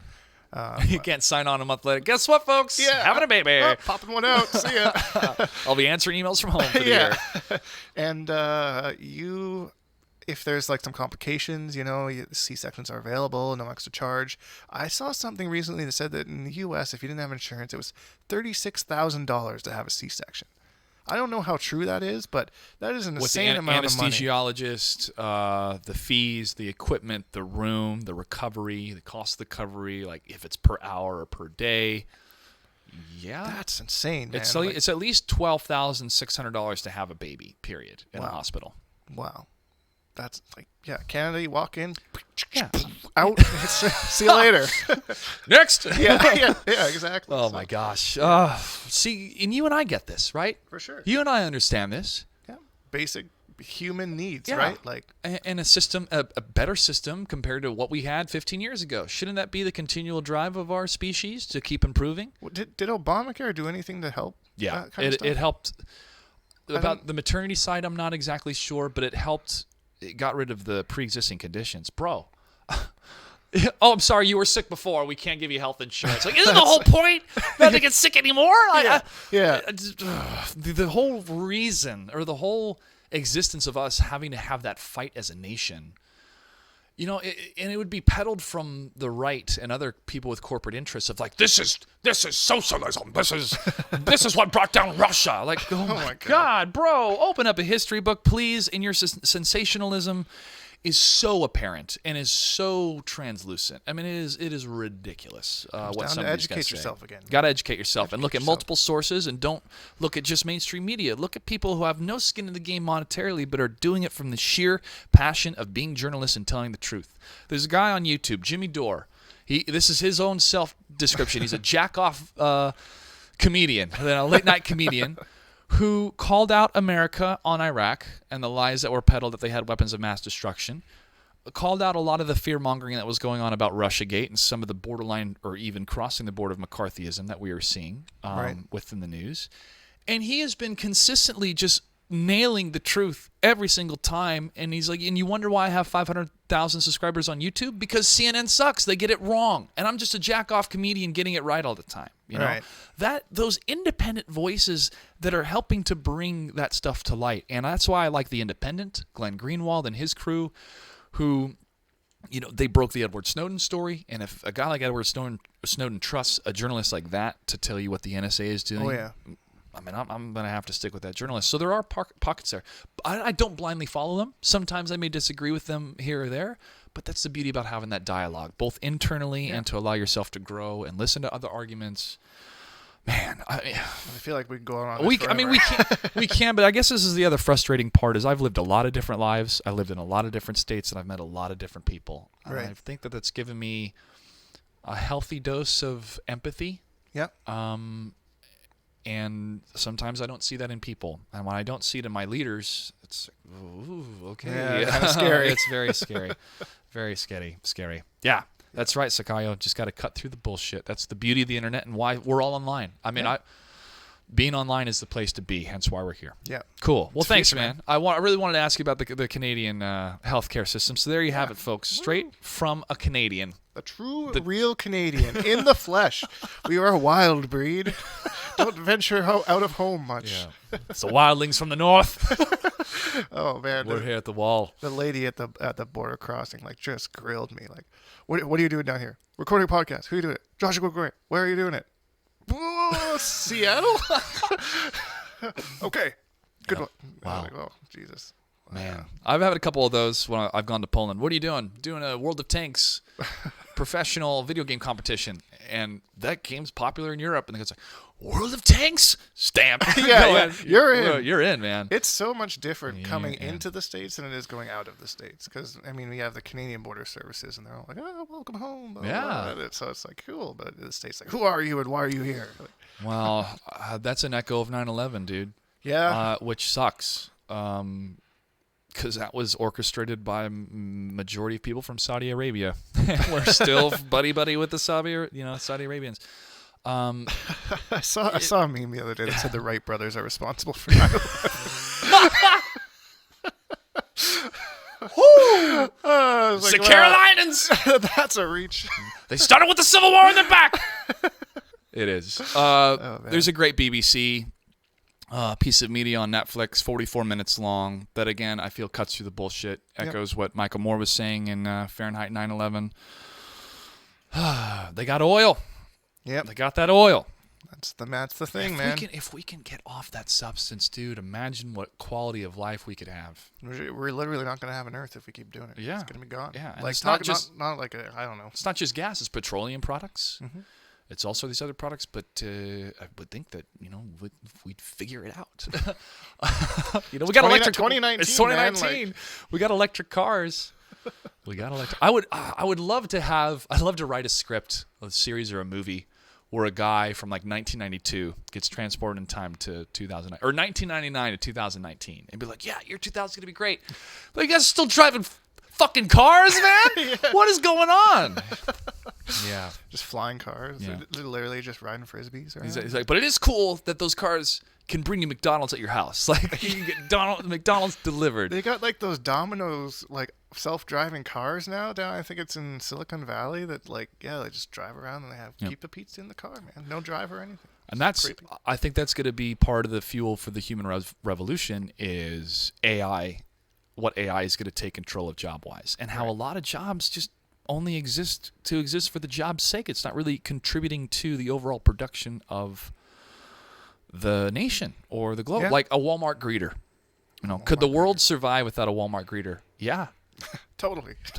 So how do you justify that job? And this goes into universal basic income, which I talked to about with SCAR, having, if everybody had $1,000 in their bank account every month, because our nation could afford it, especially if we stop a lot of these wars, and what that would do to our experience. And I'm like, I think it would be good. I think it'd be a great thing. Anyways, all right. Plenty of political policy and stuff that we can jump into, but we'll jump back into the game side. Tournament-wise, this summer, are you planning to attend any tournaments? And how do you hope to support the people that you've had under your wing these last couple of years? Yep. My tournament schedule will be starting end of April, Northwest Majors. I will be there. And here in, I think it's just, where do they do it? I can't remember. Somewhere in the Seattle area. And then, of course, Combo Breaker. I will never miss a Combo Breaker. Yeah. That is, in my opinion, as an NRS player, it's better than Evo. I've been to a lot of Evos, and it was good at the start, but now it's kind of... Combo Breaker is the NRS event of the year. It is the NRS major. Yeah. So I will definitely be there. And that CEO intro was a lot of fun. That's another one I've always wanted to hit with CEO. Yeah. And Flash God Lord, Flash Lord God. Man. We have the brothers. It's being from the complete opposite side of the continent. It's just really hard for me to make that happen because it's like a 9 to 10 hour day of traveling, and it's just like, oof. And being so close to Combo Breaker too, it's an affordability thing as well. So I just have to choose Combo Breaker. Makes more sense for me. One day I will go to CEO, but that'll be when I'm like a YouTuber, where it can fund it. Yeah, exactly. Where it can fund it. I hear you there. I had a great time at CEO last year. Struggles, new city, that bullshit that happened in Daytona. But what was also cool is one of my dreams came true where, doing the arena thing and having my own entrance music was phenomenal. Always going to remember that. And timing the choreography to that was just so improv in the moment. That's something I've always been jealous of. I've always wanted to do that. Oh, man. It was so worth it. And I've been thinking about what my entrance song would be for this year if I'm able to go. But I did a show with TBS with Shaq and a couple other sports athletes, celebrities. It was a Street Fighter tournament. It was like a revenge match of the Celebrity Showdown. Okay. And we filmed it in Vegas, and then they released it like 6 months later on TBS, and I got to watch myself on TV in a bar, which has always been one of those things where I wanted to do. And so I was with Big D and a bunch of other players, and I asked our waitress if they had that channel to put it on the TV, and she's like, "Oh yeah, sure, I'll check on it." And like, "Yeah, but I'm gonna be on there. And she was into like, "Oh, whatever, she's indifferent." And then I show up there, I'm in a suit talking to Shaq and stuff, and I'm like, "Yo, it's me!" And I took a picture of me next to the TV, and everybody's like, "Oh shit, he's on TV!" Like people in the bar were like, "Oh my god!" Like it was crazy. Freaking out. Yeah, it was freaking Total Hollywood moment. For 5 minutes, and then all just went away. Oh. Which it was natural. It wasn't like it just was, "Oh my gosh, it happened." And then after it happened, it's like, "Oh, okay, what do I do with my life now?" And it's wonderful to have those moments, man. It's honestly like a childhood dream coming true. But once it's over, it's like, okay, I did it. Check.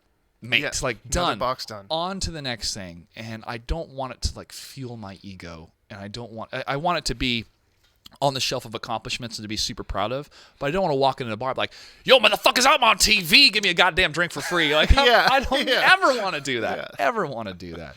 Unless I'm making shit ton of money, then no, maybe. No, I don't want to do that. But I have, speaking of Shaq, I have a fun theory about Shaq. Yeah? I want to throw in here. Okay. I was actually going to tweet it the other day, but I wasn't exactly sure how to word it. So I see Shaq in like every commercial for everything ever, like shoes, pizza, coffee, video games. Like he's got it all. My theory is that Shaq is actually broke, But whenever he needs something, he just does an advertisement for it, and they give him product. Like Ooh, he out of coffees, hitting up Folgers, you know, need a new pair of shoes, hitting up Nike, you know, and that's my theory on Shaq and how Shaq exists in this realm. I think Shaq has more money than God, man. He just became like the new Papa John, I heard. Yeah, that's what Scar was telling me. Papa Shaq. Yeah, Papa Shaq. What a beautiful way to live your life, investing in so many different things. Yeah, totally, and, man. And for your brand to be like, oh, it's Shaq. Yeah, I trust him. I mean, he's fun. Yeah. He was a nice dude to me. I met him very briefly. You know, he was busy with his friends and talking and having a good time. The guy put in the work for his career in basketball, and he wanted to do all sorts of different stuff. Yeah. And diversifying your success, or when you have a lot of success, and then diversify the financial repercussions of that success. You can do what you want. So yeah, pretty much. But it has become a bit of a meme or a bit of a joke too. Where like Shaq is doing general commercials, yeah. and I wonder how much is a general paying him, yeah, man? and I wonder if it's like, is he getting the rate that he wants, or do they hit him up be like, yo, we can't afford your rate, but we'll pay you like a quarter. Do you want to do it just for fun? I'm like, fuck it, yeah. I'll sit next to some animated dude for a couple minutes. Like, yeah, sure. It's something to do on a Thursday, yeah. And then it'll surprise people. So if you're like watching a game and then you pop up on there, be like, yeah, that's me on TV doing a general commercial. That's great. Oh man, great. Going back. Sorry, I got off topic there with my Shaq theory. Shaq's always on topic. He's always on topic. I am going to go to Evo this year as well. I really don't like Vegas. It's especially that time of year. It's just so hot, and it's hard to go outside. And I'm too old for the club scene these days, you know. So I go more as like a fan service because I know that's like the big event to go to, right? Mm-hmm. Everyone goes to Evo. That's the international event. Exactly. Yeah. And I meet so many people there from so many different countries. So I really go there for the people. NRS games seem to have been getting into the shaft a little bit more the last few years. Like I think MK11 this year is all run on Saturday from pools to finals. So you know, they don't give us that main stage. That's a marathon day. Yeah, absolutely. Especially for the guy that wins the damn thing. Like, totally. I don't know. He was too tired for a lap dance after that, man. Jeez. Falls asleep during a lap dance, right? Wow. Is he okay? He's a champ. He'll be fine. He paid the bill, right? He paid the bill, yeah. And then I'm hoping to head to SCR. And there is no SCR this year, right? No, I didn't hear that, so I'm not sure. That's too bad. There is no SCR this year. That just reported that a J.Gray report. Yeah, because they were focused on a couple other events that were happening, and they didn't want to half-ass it. Right. That's the TLDR. That makes sense. But they'll be back next year, I'm sure. I think they want to maybe change venues. I can't. You know, they'll have to comment on what they want to do. But I read their blog, and I thought it was a mature decision, especially with every year it seems to be a new event or something else, or events getting bigger and bigger, and they're like, all right, you know, let's reconnoiter, let's rethink this and make it even better for next year. And especially when people feel burned out that are producing it, we're like, dude, why am I doing this? I need to take a break. Yeah, absolutely. I was hoping to take my son to Disneyland in the fall, and I thought that I'd just mix the two trips together. And but I'm gonna take him anyways. So if there's no SCR, it's whatever. I just I love SoCal so much. All those guys down there, and they've been nothing but good to me. Wonder Chef, Compton, of course. You know, Tyrant, those guys. So any chance to see them, I'll take. And they got the Summit of Time happening here pretty soon, man. That's gonna be fun down there in Dude, SoCal. by the way, vote me for Summit. I'm eligible, man. Vote for Summit. Vote me for Summit. Vote the Deke for Summit. Hey, neighbors! They're texting me. Why are you yelling in your garage? Yeah. Who are you talking to? If I vote, will you shut up? I'm gonna have a campaign knocking on doors. Yeah. Hi, I'm your neighbor Joshua. A friend of mine from Canada is running for a Mortal Kombat tournament online. Have this flyer. Yeah. Can you put this on Twitter? They're like, what's Twitter? Oh. Never mind. Yeah. I'll be back. I still don't know much about how it works. Like, I've told that you have to purchase something in order to vote. I don't know if you have to go to a website or how any of that works. I hope that they'll announce all that tomorrow because I think that's when they start the opt-ins. Okay. But I've seen I'd be shocked if Biohazard didn't get voted in just out of the sheer fan power of him and his brother. He's been killing it on the content. Absolutely, man. I've seen them views. And I saw Big D's putting out together a campaign. So it's Katana Prime. So there's some big names that are. I know Mitsu owns wanted a campaign, but he's technically not eligible because I didn't count the venality. That far back or something like that, which definitely a bummer for him, but he's been making a lot of fun videos. It's good to see where everybody's kind of branching out and growing ever since the roots of the MKX Pro League. Yeah. And how that really changed the game for everybody. I mean, I got a wonderful text from Compton. Shout out to Brian Compton. Shout outs. After I posted that trailer yesterday, 4 years ago, that Fatal 8 trailer. He's like, "Yo, this literally changed my life. It changed all of our lives, man." Yeah, I mean, really did.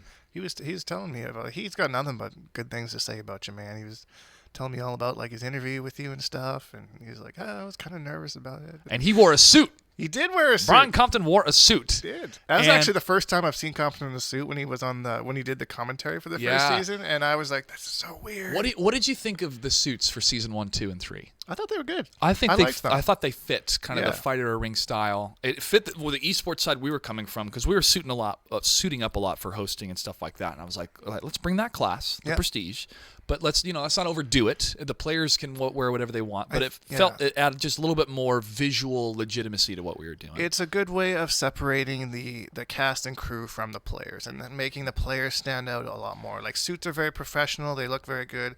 But it's kind of like more of a uniform almost. It is. That's and then the players. The suit jacket and pants comes from the military uniform. That's where it originates from. Makes sense. So, so I thought that was a great touch. I'm down for trendy jackets and a nice looking, plain shirt at the moment. But if we ever do something big, and the whole group gets together, then I can definitely see us putting suits on. So we'll see. As a player who's never been sponsored, my one top 8 I got at a major, I wore a shirt and tie. Yeah. I just thought like that's the formal thing to do. Right? I didn't have a jersey to wear, so I thought I'll just look nice. Awesome, man. It's I just reminiscing part of me is like, wow, it's been 4 years, and the other part of me is like, it's been a long 4 years. A lot of different stuff has happened over 4 years. It hurts, man. Honestly, thinking about that season 1 Pro League, I missed by 1 spot in the finals.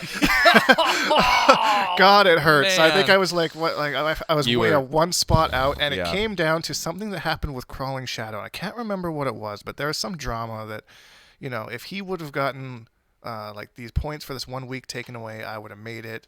And there was huge back and forth, and ended up that I was like 1 spot out, and I was like, oh man, that really sucks. Yeah. But I mean, the overall production quality of the event was amazing. We had a great team at ESL America, dude. It really was just like it looked like everyone's having fun, and there's all sorts of reveals, and it was younger people that were newer in their profession that could experiment and have vision. We had people who had backgrounds working in Hollywood that could bring a level of professionalism, but also were fans of video games. Right. And one of the greatest compliments I ever had working there was everybody wanted to work on whatever project I was doing because they saw the success of the Mortal Kombat Pro League, and so ESL wanted me to help design the Counter-Strike Pro League and all this stuff, but what was difficult is Europe was so set in their ways of, having these 6 to 8 hour long broadcasts per day. I'm like, guys, it's got to be no longer than 3 hours. I mean, what are we asking our audience here? Yeah. And just that difference in vision is what ultimately I knew. It's like, ESL was an awesome experience, but it's time for me to move on because I'm clashing with what I think is the right amount of content, content. And I'm down. ESL ever wants me to host or be a consulting producer in the future, I still have that bridge. Definitely no bridges burned with them. But to see where everybody kind of ended up and where they're going, Brian Compton with Summit, Brett Beeling's now doing League of Legends over in Europe. It just really good career moves for everybody, and to have been a part of that, definitely a treasure. And overall with the fighting game community, man, I remember first designing the Pro League and really wanted to do it right from the audience and players' perspective. And I reached out to a couple people, told them, hey, Selena, what you doing? Hey. Hello, kitty. told them, all right, here's the vision. Here's how we're going to do it. What do you think? And hey, we think it's great. We think it's great. We think it's really going to work. Man, it's just kind of crazy to go back and remember what the days were like before the Pro League started and what it took to build up into the vision and to pitch the vision to Warner Brothers and NetherRealm. And it wasn't until the Fatal 8 when we did that event live and the faction draft that helped split up before the finals to allow the players to rest for a bit, just really build out a really awesome 4-hour show that set the stage for what we wanted to accomplish. And when people saw the Fatal 8, both internally at Warner Brothers, at NetherRealm, and at ESL, they went, holy shit, this is what this could be. Change the game, man. We're on board. Absolutely. Yeah, we're on board. So it's been awesome. And to have that as our foundation and moving into a game like Mortal Kombat 11 with netcode that is so smooth, Yeah. I'm excited. I don't know what the plans are for the tournament scene, but like I said, I plan to do my own online tournaments, Battle for Seattle. At least $250 a pop Yeah, for prize money. If I can get more patrons, or if Trader Joe's is like, yo, just throw up a Trader Joe's logo, we'll give you $1,000. Hey, there you go. We'll do it ground up, man. Yep. Ground up, and that's what keeps all this alive is the grassroots stuff. When that investor money, top-down money disappears, we're still doing it from the ground up, even if it's for money matches. Absolutely, man. So what are your goals overall for the release of Mortal Kombat 11? Do you have kind of, I want to be here within a year content wise, I want to have this many subscribers, or just kind of write it out and see what happens? Yeah, I want to be able to put more balance into the team that I have. I have if you weren't aware, an online clan kind of thing, STP, Simply the Best. Simply the best. Simply, yeah, that's usually the response. Like, And oh, the rest. Yeah, that's what happens, man. Yeah, absolutely. So yeah, I want to see them succeed and come forth because a lot of those guys are super passionate about the games. And are these guys more local to you, or are they just online everywhere? They're online everywhere, all sorts of different, backgrounds. We have people in IT. We have an actual lawyer on the team. Like, Kentucky, Ohio, New Jersey, like all over the place. These are guys that they're a little bit more mostly online, but a lot of them are really trying to make their transition offline. And a lot of them are really good friends of mine that I've had the chance to know for years. So that's one goal of mine, is to really help them get off the ground a bit and get their experience. As far as content creation goes, my goal is I'm gonna want to hit 75,000 subscribers. I'm at about 27 right now. Awesome. Congratulations, man. Thanks, man. I appreciate that. I jumped from 5 to 25 with Injustice 2 when it came out. Yeah. 20,000 subs, which is, in the larger concept of the YouTube game, it's not as much, but, like guys like Honeybee and Ketchup and Mustard, who've been killing it with content too, like they're growing in it, at a crazy rate. Mm-hmm. So, I think I could probably hit more than 75, but I'm going to try and stay there. And subscribers are really only just kind of a number of, kind of to measure where you're at. Yeah. Because, not every video gets the same amount of views as your subscribers, obviously. It's kind of like the overall reach, how many people are invested in your stuff so far. Yeah, exactly. So that's content-wise, that's kind of where I want to go, and just keep doing my one-on-one lessons and stuff. And I do have 2 series that I do. I do the Bonehawk League, which is usually it's like in like a 4-week, like one tournament a week kind of elimination, and then we do like a bracket. So I'm going to do that, hopefully have a good prize for the winner. And I also do a series called You Don't Know Me, where I take, total John Cena there. But I just like, you don't know me. Like, wait a second, you can't see me. So you're like, what? You don't know me. That's not as cool. Not as cool. Not as cool. Yeah, but I take, the premise is I take these players who have been kind of talked about, or people have, told me about them that have never been to a tournament, have never been on, done much other than online, who have the potential to be something else, and I put them all in a tournament, and I interview them all one-on-one before and after the matches, just to kind of see what their thoughts are on their opponent, how they're going to set things up, and then afterwards what their thoughts were on the matches, how it went, blah blah blah. So it's one of the more fun series that I do. Yeah. It's a little bit more producing and editing, that kind of thing, so it's a little bit more time consumption, but I usually only do I'll do 6 episodes, 1 episode a week, kind of a deal. So it gives me a lot of time to edit and put it out. And build story. Yeah, exactly. Build story around them. That's my storyline telling thing. Maybe I saw from the last one that I did, or the first one that I did for MKX, that a lot of people get invested in these certain players based on their personality and that kind of thing. So I want tell a story as well as a tournament. So not just an empty bracket of here, this guy beats this guy beat this guy. Yeah. You actually see this guy was more devastated than this guy. This guy was really, really salty, and then he becomes the villain. Shouts to Kamasi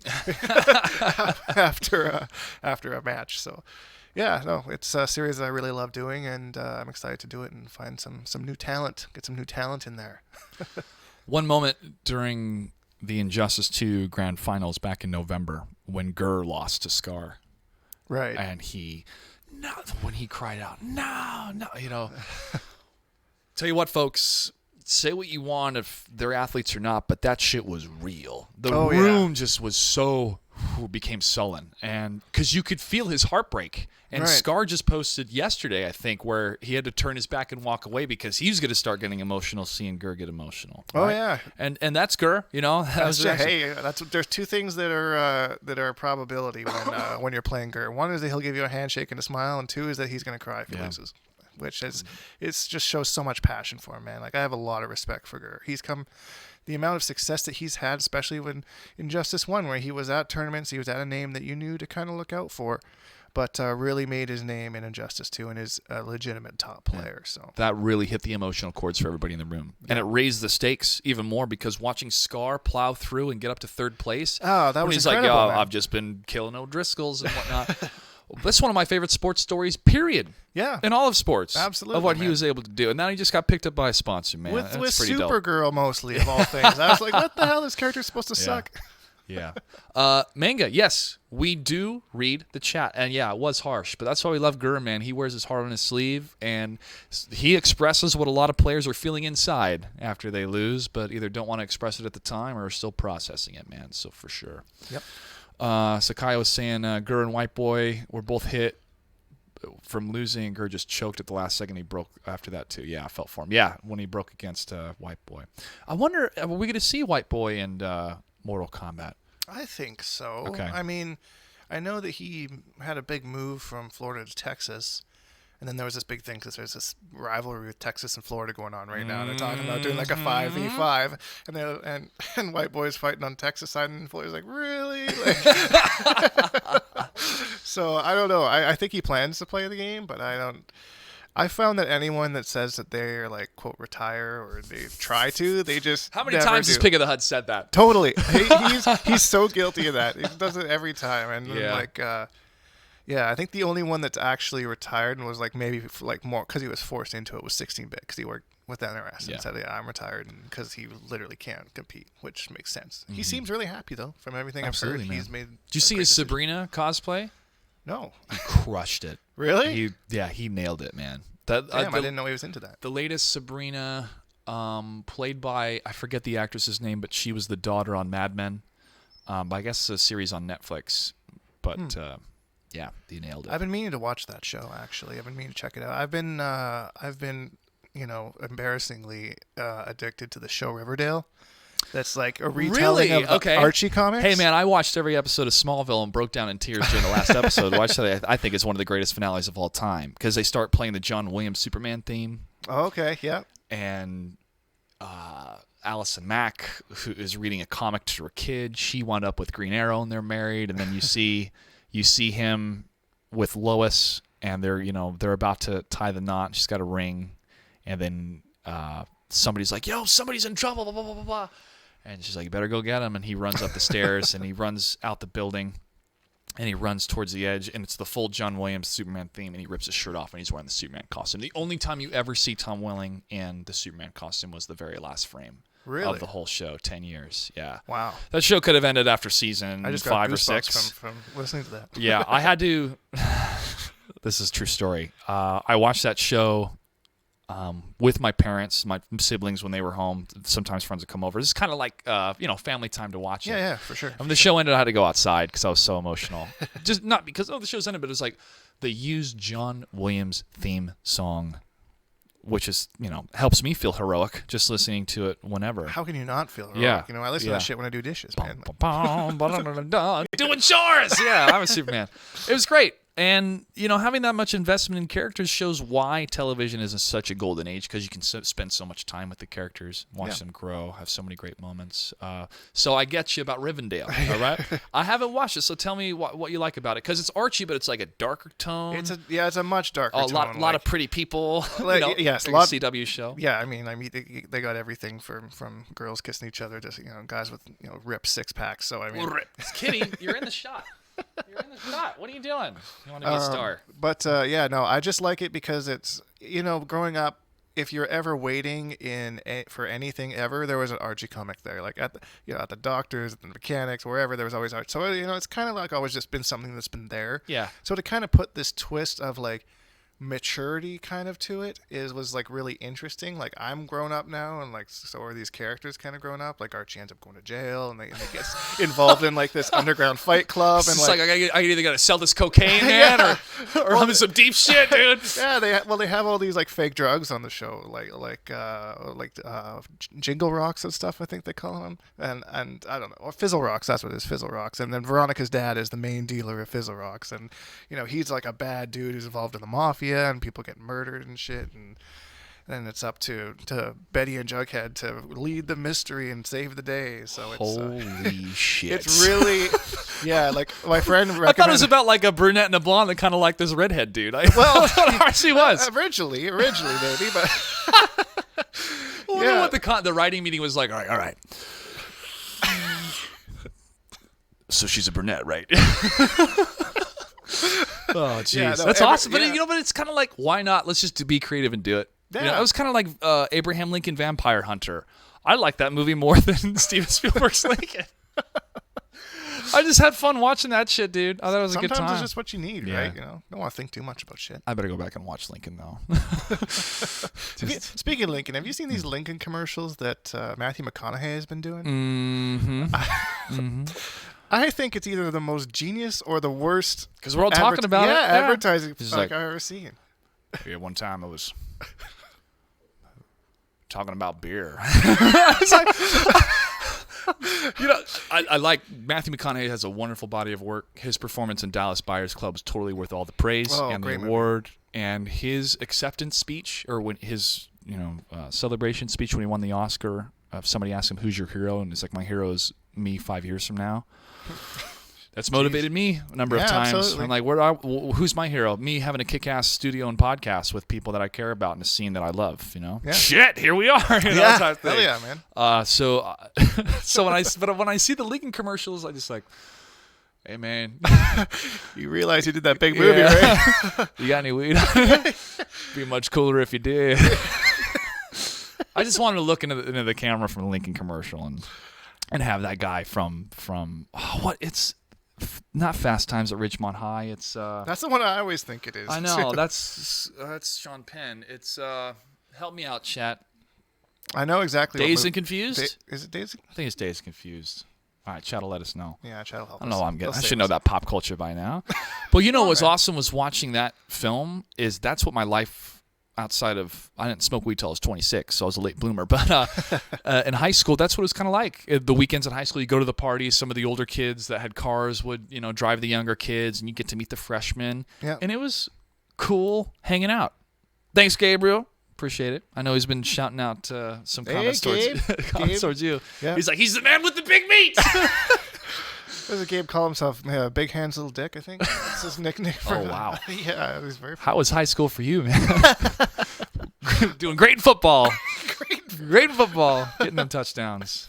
God damn. What was high school like for you, bro? What was high school like in Canada?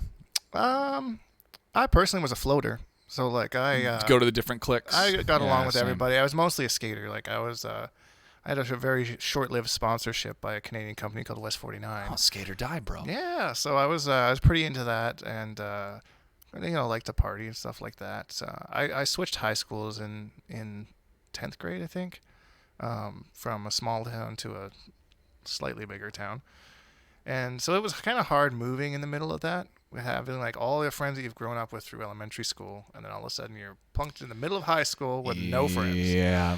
So that's when you end up, just kind of finding one person that you kind of cling to that's like, oh, maybe you can introduce me to more people. And I found that person, and he's still a really good friend of mine to this day, So I think he's like the only person from high school I still talk to really on a regular basis. But we were parties on the weekends, and we had our grad parties, our quote-unquote stags, as they were called, and whatnot. So, I don't know. We were right next to the mountain, so there's not a lot of like mountain parties and stuff like that. But I don't know. Part of me misses it, but part of me doesn't, because it's like it's a simpler time where you don't really have to worry about like bills and kids and shit. Like, yeah. But the most stressful part of your day is what to say to your crush. Yeah, absolutely. Try not to flip out. Yeah, exactly. That's but nuts. it seems to be like a double-sided coin. Like I've never felt someone that, or met someone that was just kind of like, high school was all right. It's either they absolutely hated it or they absolutely loved it. So that middle ground seems to be kind of lost. The institutional side of it, I really got sick of by the age of 16, sitting in a calculus class going like, I'm never going to use this. Totally. The principles of the like problem solving you do use, but it got to a point where I'm like, I'm too stretched thin. I'm playing video games. I'm playing sports. I'm starting to like women. Yep. I was super involved in my religion at the time. I was a Mormon for 16 years. Oh, wow. That's interesting. Yeah. Served my mission in Compton, Watson, South Central. Ooh, for yikes. 2 years. Spanish-speaking mission. I knocked on doors for probably over 200,000 hours, at least. Wow. Is that something you still practice to this day? Or was it 50,000 hours? 50,000 hours and probably talk. No, I think it was 50,000 hours and talked to over 200,000 people. No, I'm an atheist. That seems to be how it goes. Yeah. Right? I Googled Mormonism. I brought up high school too because I was a floater as well. I all the different cliques. I do the sports. I play the video games. I hang out with the nerds. I hang out with the cool kids. I was nervous to talk to the cool girls, so they all had boyfriends, and I'm this goofy ass Mormon kid. But no drinking, no smoking, no sex before marriage. So I'd go to the parties, and parents would be like, "Oh, you're going with Joshua Gray? Oh, you'll be fine. Like we totally trust him." It was crazy. Like, all the parents in the neighborhood in high school were like, "We trust the Mormon kid. He's gonna be like he can give you a ride home. Oh, you're going to a party? Is Joshua gonna be there? Yeah. All right, cool. You can go. Stuff like that." Because I grew up here until I was 14. Then I moved to Kansas, and my family lived in a suburb of Kansas City called Olathe, which I really liked. It was a big high school, big theatrical department, which was my scene, big sports program. A lot of beautiful women, something in the water in Kansas. I mean, women in Seattle are beautiful too, but it was kind of like, I was also becoming a teenager and going through those crazy years. But I was kind of attached, everything. I did the big plays, the big musical. I was on the sports team for a bit, but that's when I was leaning more towards, okay, sports has been fun, but if it's not fighting, like martial arts, which I did for a decade. Any specific martial art? I did Taekwondo. Got a black belt in Taekwondo. Nice. Even have my picture on the front page of the Federal Way News during a tournament where I'm kicking the student in the head. Nice. Yeah. I was growing up as a kid. And then Brazilian Jiu-Jitsu. I've done for trained. Yeah, I trained in that as well. So that's why I love Mortal Kombat, man, because it was like part of my childhood. And I got to lose a little bit more weight. I've been working out with the trainer. I just wrapped up a 1-year session with the trainer, and that and yoga. I've heard great things about yoga. I've never tried it myself. Got to do it. Bikram, dude, I grew 1/3 of an inch, and my muscles recover a lot faster because of it. Really? And I have a crush on one of my yoga teachers. So, hey, there you go. Sorry, everybody. They all know. Shouts to you. I'm not going to say which one. No, it's more of like she's a great motivation. But the class is great. Definitely motivated to go because I feel I've grown so much doing it and have improved my health and flexibility. Absolutely. But just the recovery time after lifting heavy weights is much faster from doing yoga. So I buckled down and did that for a year. Kind of was loose on my diet, late night, smoke a joint, eat some ice cream, things I've done maybe too many times. But now it's starting to buckle down and lose weight and only eat afternoon and still keep doing the weights and more running and get down to my fighting weight. I want to get down to 195. And after bulking up for a bit, I think I'll look a little bit more shredded than last time. Do you want to actually do a fight? Or is that just... well, I want to fight train. I mean, getting hit in the head fucks you up a little bit, no matter what. And I got the scars to prove it. I got kneed in the face by a Ukrainian in an illegal move during a wrestling match. Oh. Blood everywhere, and that was. I think I told Scar this, but that was the one and only time, thankfully, where I had the urge to murder somebody. Because I mean, he wants to call it an accident or whatnot, but that was just like, you have wounded me to an extent that I don't know what it is, and I feel nothing but rage, and I really had to calm down. Right. Whew. So that aspect, I'm like, getting back in the mix for sure, but I want to be smart about it. I mean, I can spar and wear headgear and still, not go too crazy. Yeah, and people are like, well, you can still get some damage doing that. I'm like, yeah, but I could also go drive down the street and get hit by a car out of nowhere and die. So there's always chances in something. So I do, but just take it slow. And I think what I want to start is boxing. Get my slips better. Yep. Get my core strength better so I can slip out of those punches if I need to instead of standing so upright and tall.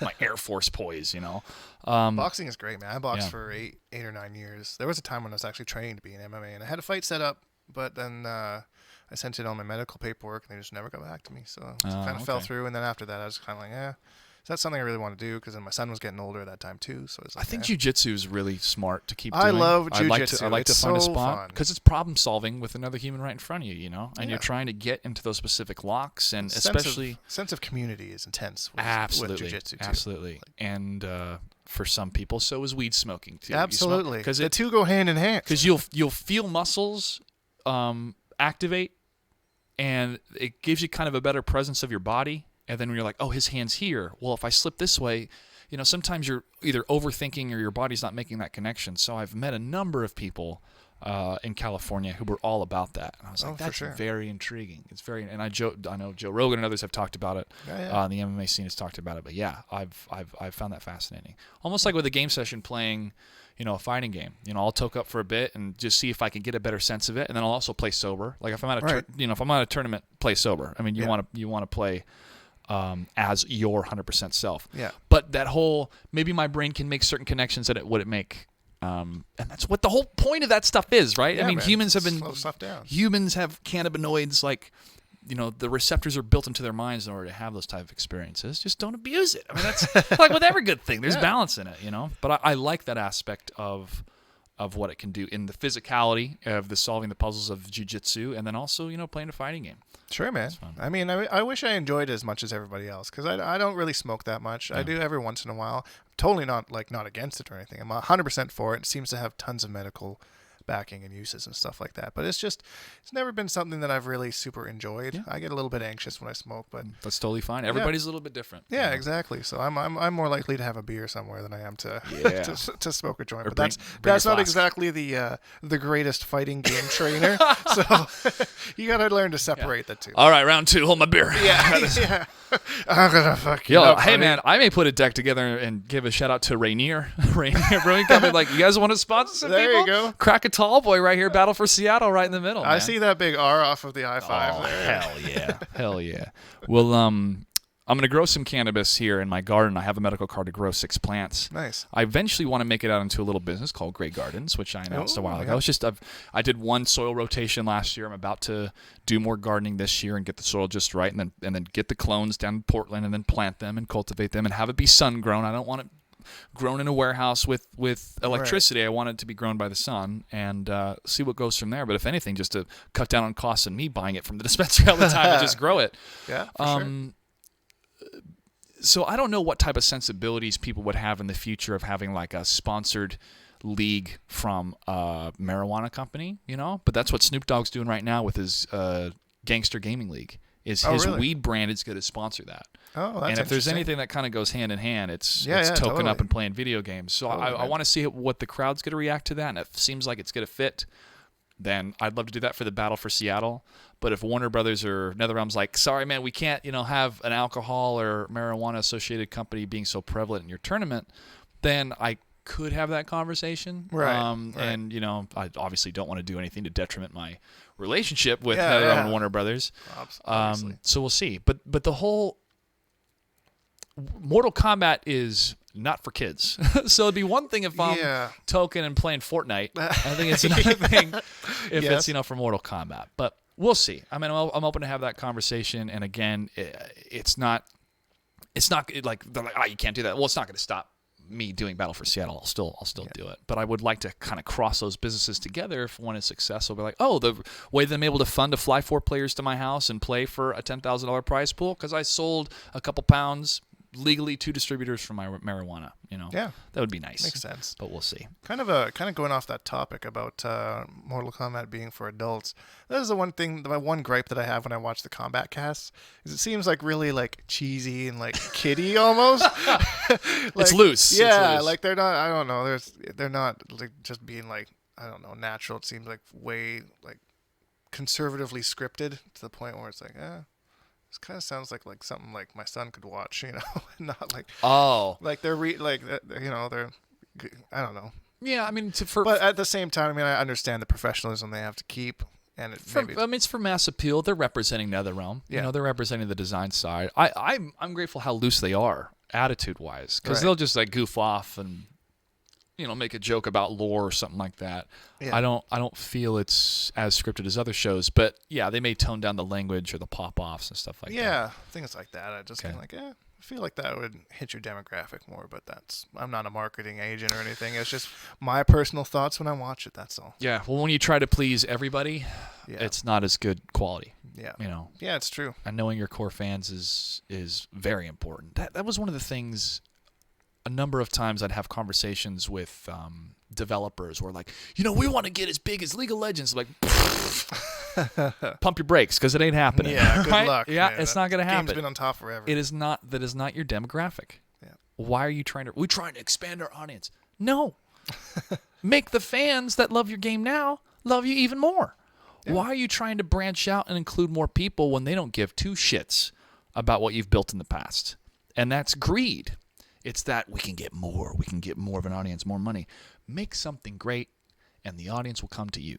And if it's not as much as it deserves, which happens, look at cult films. Look at Judge Dredd, the latest Dredd movie. Did you ever see that film? I did not. Awesome movie. Yeah. Awesome movie. Carl Urban, great setup. It's kind of like The Raid, going up this tower and taking out people. Right. Well done film. Didn't do so hot in theaters, but people heard about it. Right. Digital, gangbusters, did amazing. Word of mouth spread. This is a great film. So instead of people risking $20 for one ticket to go see it in theaters where their friends really hadn't seen it, they waited till the reaction and then the word of mouth. And then now there's still sometimes an article will pop up like Carl Urban still wants to make a sequel to Dredd. I'm like, hell yeah, dude. I will see that in theaters. Yeah. First weekend. Absolutely. Build the quality first. And an audience will come. Yeah. You know this from building your content, man. Content speaks for itself, the content speaks for itself. And I would rather have, I talked about this with Scar, I'd rather have 1,000 true fans that are willing to spend $100 on my content or merchandise a year than trying to please 1 million fans who don't care. You know, or like, oh, that was neat, but they're not invested. Yeah, and that's exactly the case, and that's the big reason why, like, I feel being a YouTuber over being like a movie star, is something that's beneficial, is because your fans and the people watching are the people that are supporting you, You're being picked out by people that are backing what you're doing, whereas if you're like a movie star or something, there's a group of bigwigs who may not be connected to whatever you're doing that are, picking out what you do and how you do it. So it's way more creative control on YouTube. You can do what you want. Like, a couple days when I was busy there, I made a video where all it was me angrily slamming down my headphones. It was a 4-second video, but people loved it because it was just a joke that I was making. Like, I was too busy to make a video that day. Here's 4 seconds of me slamming down my headphones. Same thing happened next week. So I'm like, now I gingerly set down my headphones. Now my son reacts to me gingerly setting down my headphones. And that's the cycle is complete. Yeah, that was just, like me having fun with the YouTube, like making fun of reaction videos and stuff like that. So it's things like that I'm able to do that, a bigger corporation be like, why would you do that? Blah, blah, blah. Exactly. But it's just me having fun and goofing off. That's why people get their news from YouTube. There you go. It's because it doesn't have to be through this filtered corporate approval of the people that are paying us the millions and millions of dollars and justifying your $20,000 an hour salary when you're live on camera, or $20,000 a day, whatever it is for some of these cable TV hosts. Yeah. When all that, that's a lot of people that have to approve all that money coming in, and so you tend to get smaller and smaller and smaller what you can do, and that's the beauty of YouTube and online streaming and online content creation. I can find you anywhere, from anywhere, as long as I know how to get to you online. Yeah. Exactly. It's crazy. It's nuts. Yeah. I love the internet, man. Yeah. Sometimes. Some parts of the internet. You know what it would have cost for us to do this live 15 years ago? Oh, God. I'd have to have a satellite truck out back. I'd have to have a crew. I'd have to get a city permit. Time to $150,000. That's insane. That I was able, now I can do it with $5,000 plus the internet fee. I mean, yeah. Those are nice lights, by the way. Those. Thanks. I need to get some of those. Yeah, they were very cheap. Get some better quality ones. Good to hear. No, I got them online. Just was looking for, I think like webcam lights or ring lights. I want to get bigger ones. I definitely want to improve, but again, I don't want to take any loans out. No, don't borrow any money. Just start small. Start small, work your way up, man. Then you can go back and look at your old stuff and be like, hey, yeah, that was where I was. I can't believe I was there. I did a darker tone for the first episode with Slayer, and these monitors are a little hot. They're a little bright. And so when I saw the final result, I'm like, oh my God, it's so dark. and I both felt slightly embarrassed because I know better, but at the same time, like, this is me on my own doing it. There's going to be hiccups the first episode. Absolutely, right? man. So, Absolutely. So we turn the lights on. I ran the first year that I did YouTube with a $9 headset mic from Walmart. And because it sounded not too bad.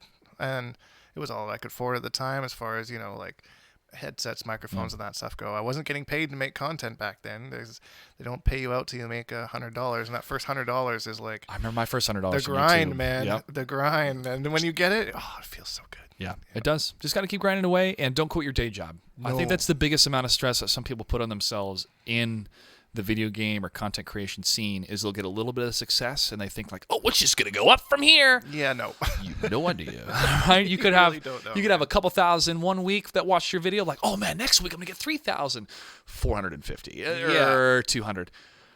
As long as I am proud of the body of work that I have, if I have monetary success with it, freaking amazing. But if I don't, hey, I enjoy my job as a host at a bar right now, and I love doing these side gigs for the gaming scene. So we'll just keep that rocking, keep the content coming. Yeah, unless you can survive off your worst month, you're stuck at your day job, man. Yeah, that's right. Okay, we're gonna jump into what we've seen so far for Mortal Kombat 11, and then we're gonna wrap up here. Let's talk about this gentleman here, Liu Kang. Liu Kang. Bro, I watched your video and you were like hyperventilating freaking out. He looks amazing. Like, I love the way, like, his, just the way he...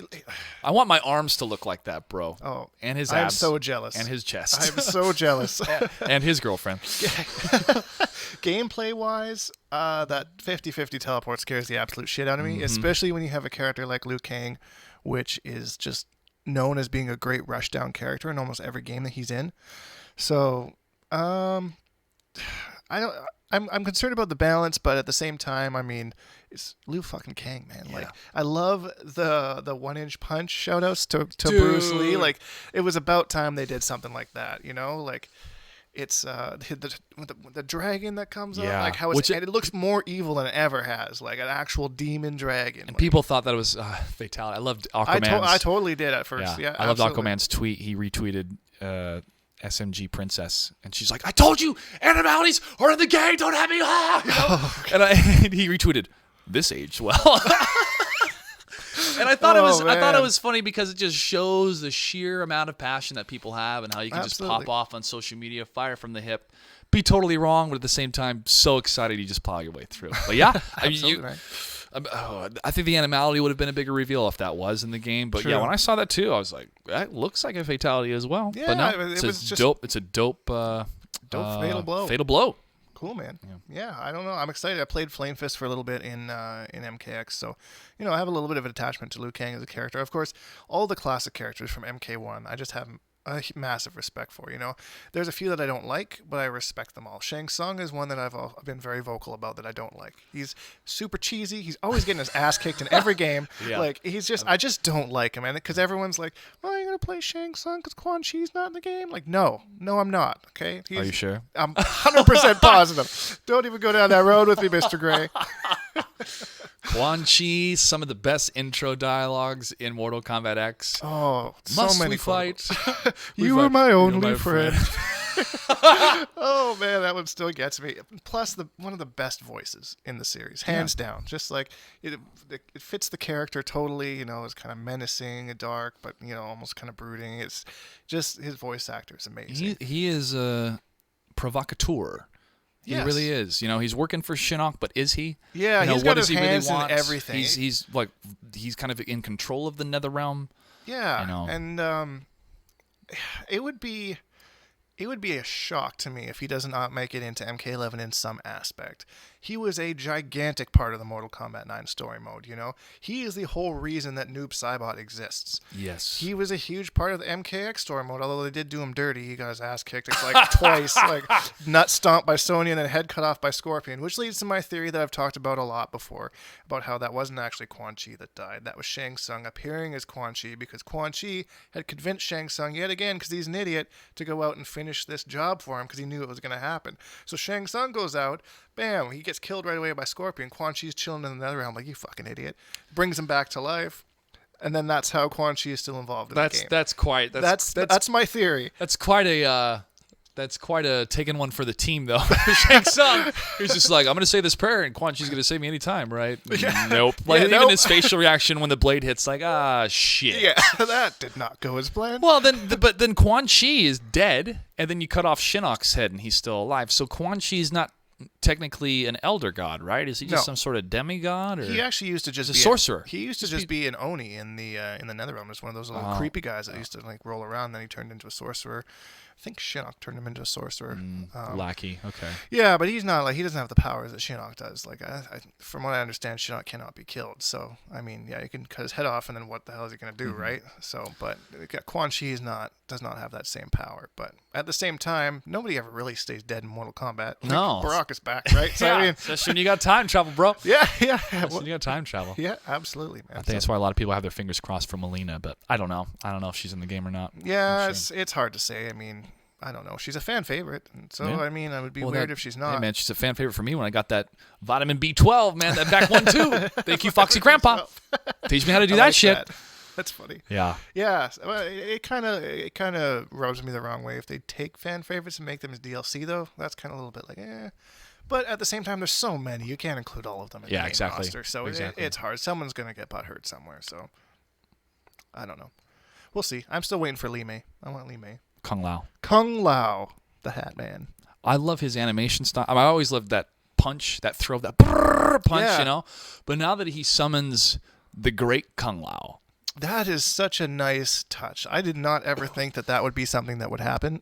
That goes into the history of the first Mortal Kombat when he defeated Shang Tsung. I mean, when you read that on the arcade back in the day, you're like, what? Yeah, this goes back how long? Who is this guy? Yeah. It's been 9 tournaments? Yeah. And like his movement's so smooth. The way he controls the hat is just like, oh man, like he's just an expert.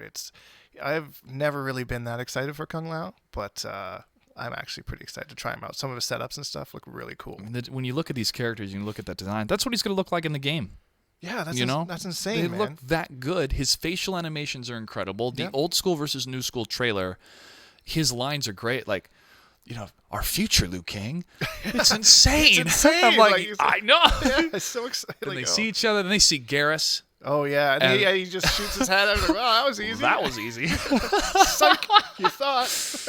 I love that moment because then it changes into the modern hip-hop song. I forget the title. I'm sorry. But Garrus is like, download complete. Yeah, pretty much.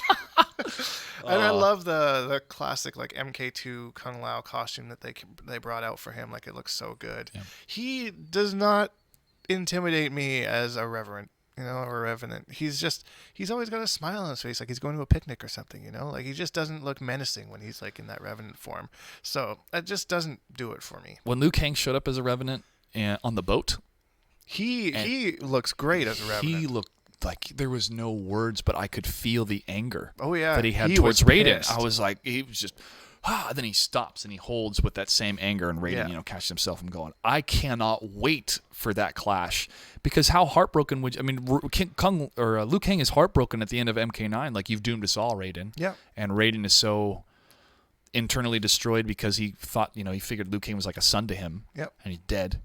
Pretty much. Yeah. So I really hope there's a big payoff story-wise of, like, what happens when your mentor lets you down, or what happens when the Thunder God lets you down. You have like young Liu Kang who's assumingly listening to Raiden right now, and then you have like the Revenant Liu Kang. So maybe he hunts down young Kang. He's like, listen, this guy's gonna fuck you up. Yeah. You should just come with me. Like, well, I don't even know who's on Kronika's side, who's on Raiden's side. I don't know. Is there a third party involved? Like, it seems like Shao Kahn is kind of working with Kronika, and then Kotal Kahn is working with Raiden, maybe, and those are the two sides that clash. Because it seems from some of the beta intro dialogue and some of the gear pieces that Jade is kind of she's hooking up with Kotal. Yeah, she's a thing with Kotal. Oh my god! What I think I saw like a headline on Twitter or something like, yo, are they hooking up? I'm like, what? And then I played as Jade, and Scorpion's like, are Kotal's wounds healing? And Jade's like, it's slow going, Scorpion. Shao Kahn's, your vengeance against Shao Kahn is justified, or something like that. And I'm going,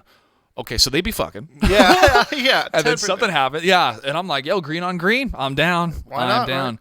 Well, Kotal, is Oshtek, which I think originally originated on Earth, but then he and his tribe went through a portal and came to Outworld. Yep. They have some sort of magical properties about them, others in the comic. And Jade's Edenian. And what we've learned from the beta as well is that Outworld and Edenia cannot be unmerged, right? Which I always think is a very fascinating type of realm to pull from writing-wise, is you have all these realms that have been conquered, and all these different people and cultures have to live on one planet. You know? Where the fuck is Rain? Rain's trying to like Game of Thrones his way through all that shit. Like, I'll let all them die and kill themselves, and I'll sweep in. Yeah, and pop in at the last minute. Well, wasn't he dating Melina? Him and Melina were doing something together. I don't know if they were dating or not. I don't know if she kept the mask on during that time. But. Oh God. Not sure which direction I would go with that, but. Yeah. Anyways, hey, it must be tough being a Tarkatan, man. I tell you, I don't know.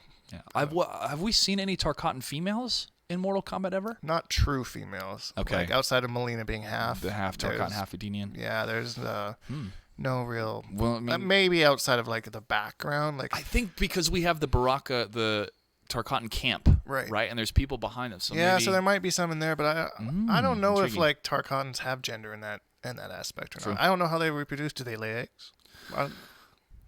Have you watched the Orville? Oh, I've been meaning to. It's good. Is it? It's really good. Okay, I was skeptical of it. Like I was too. I only started watching it since like season 2's been out. But one of the characters is from a planet where it's all males and they lay eggs. Okay. And so during that, like, it made me think of that. But yeah, it's what Star Trek should be, is what people are telling me. And the Star Trek Discovery is not what Star Trek should be at the moment. But I even went back and started watching the first Star Trek, and about halfway through season 1. That's some good quality shit, bro. No wonder there's so many fans. It's just good storytelling. I've never been into Star Trek. Well, I've never given it a chance. And honestly. some episodes are better than others, but Star Wars, I could talk about Star Wars all day. Star Trek, son. Yeah.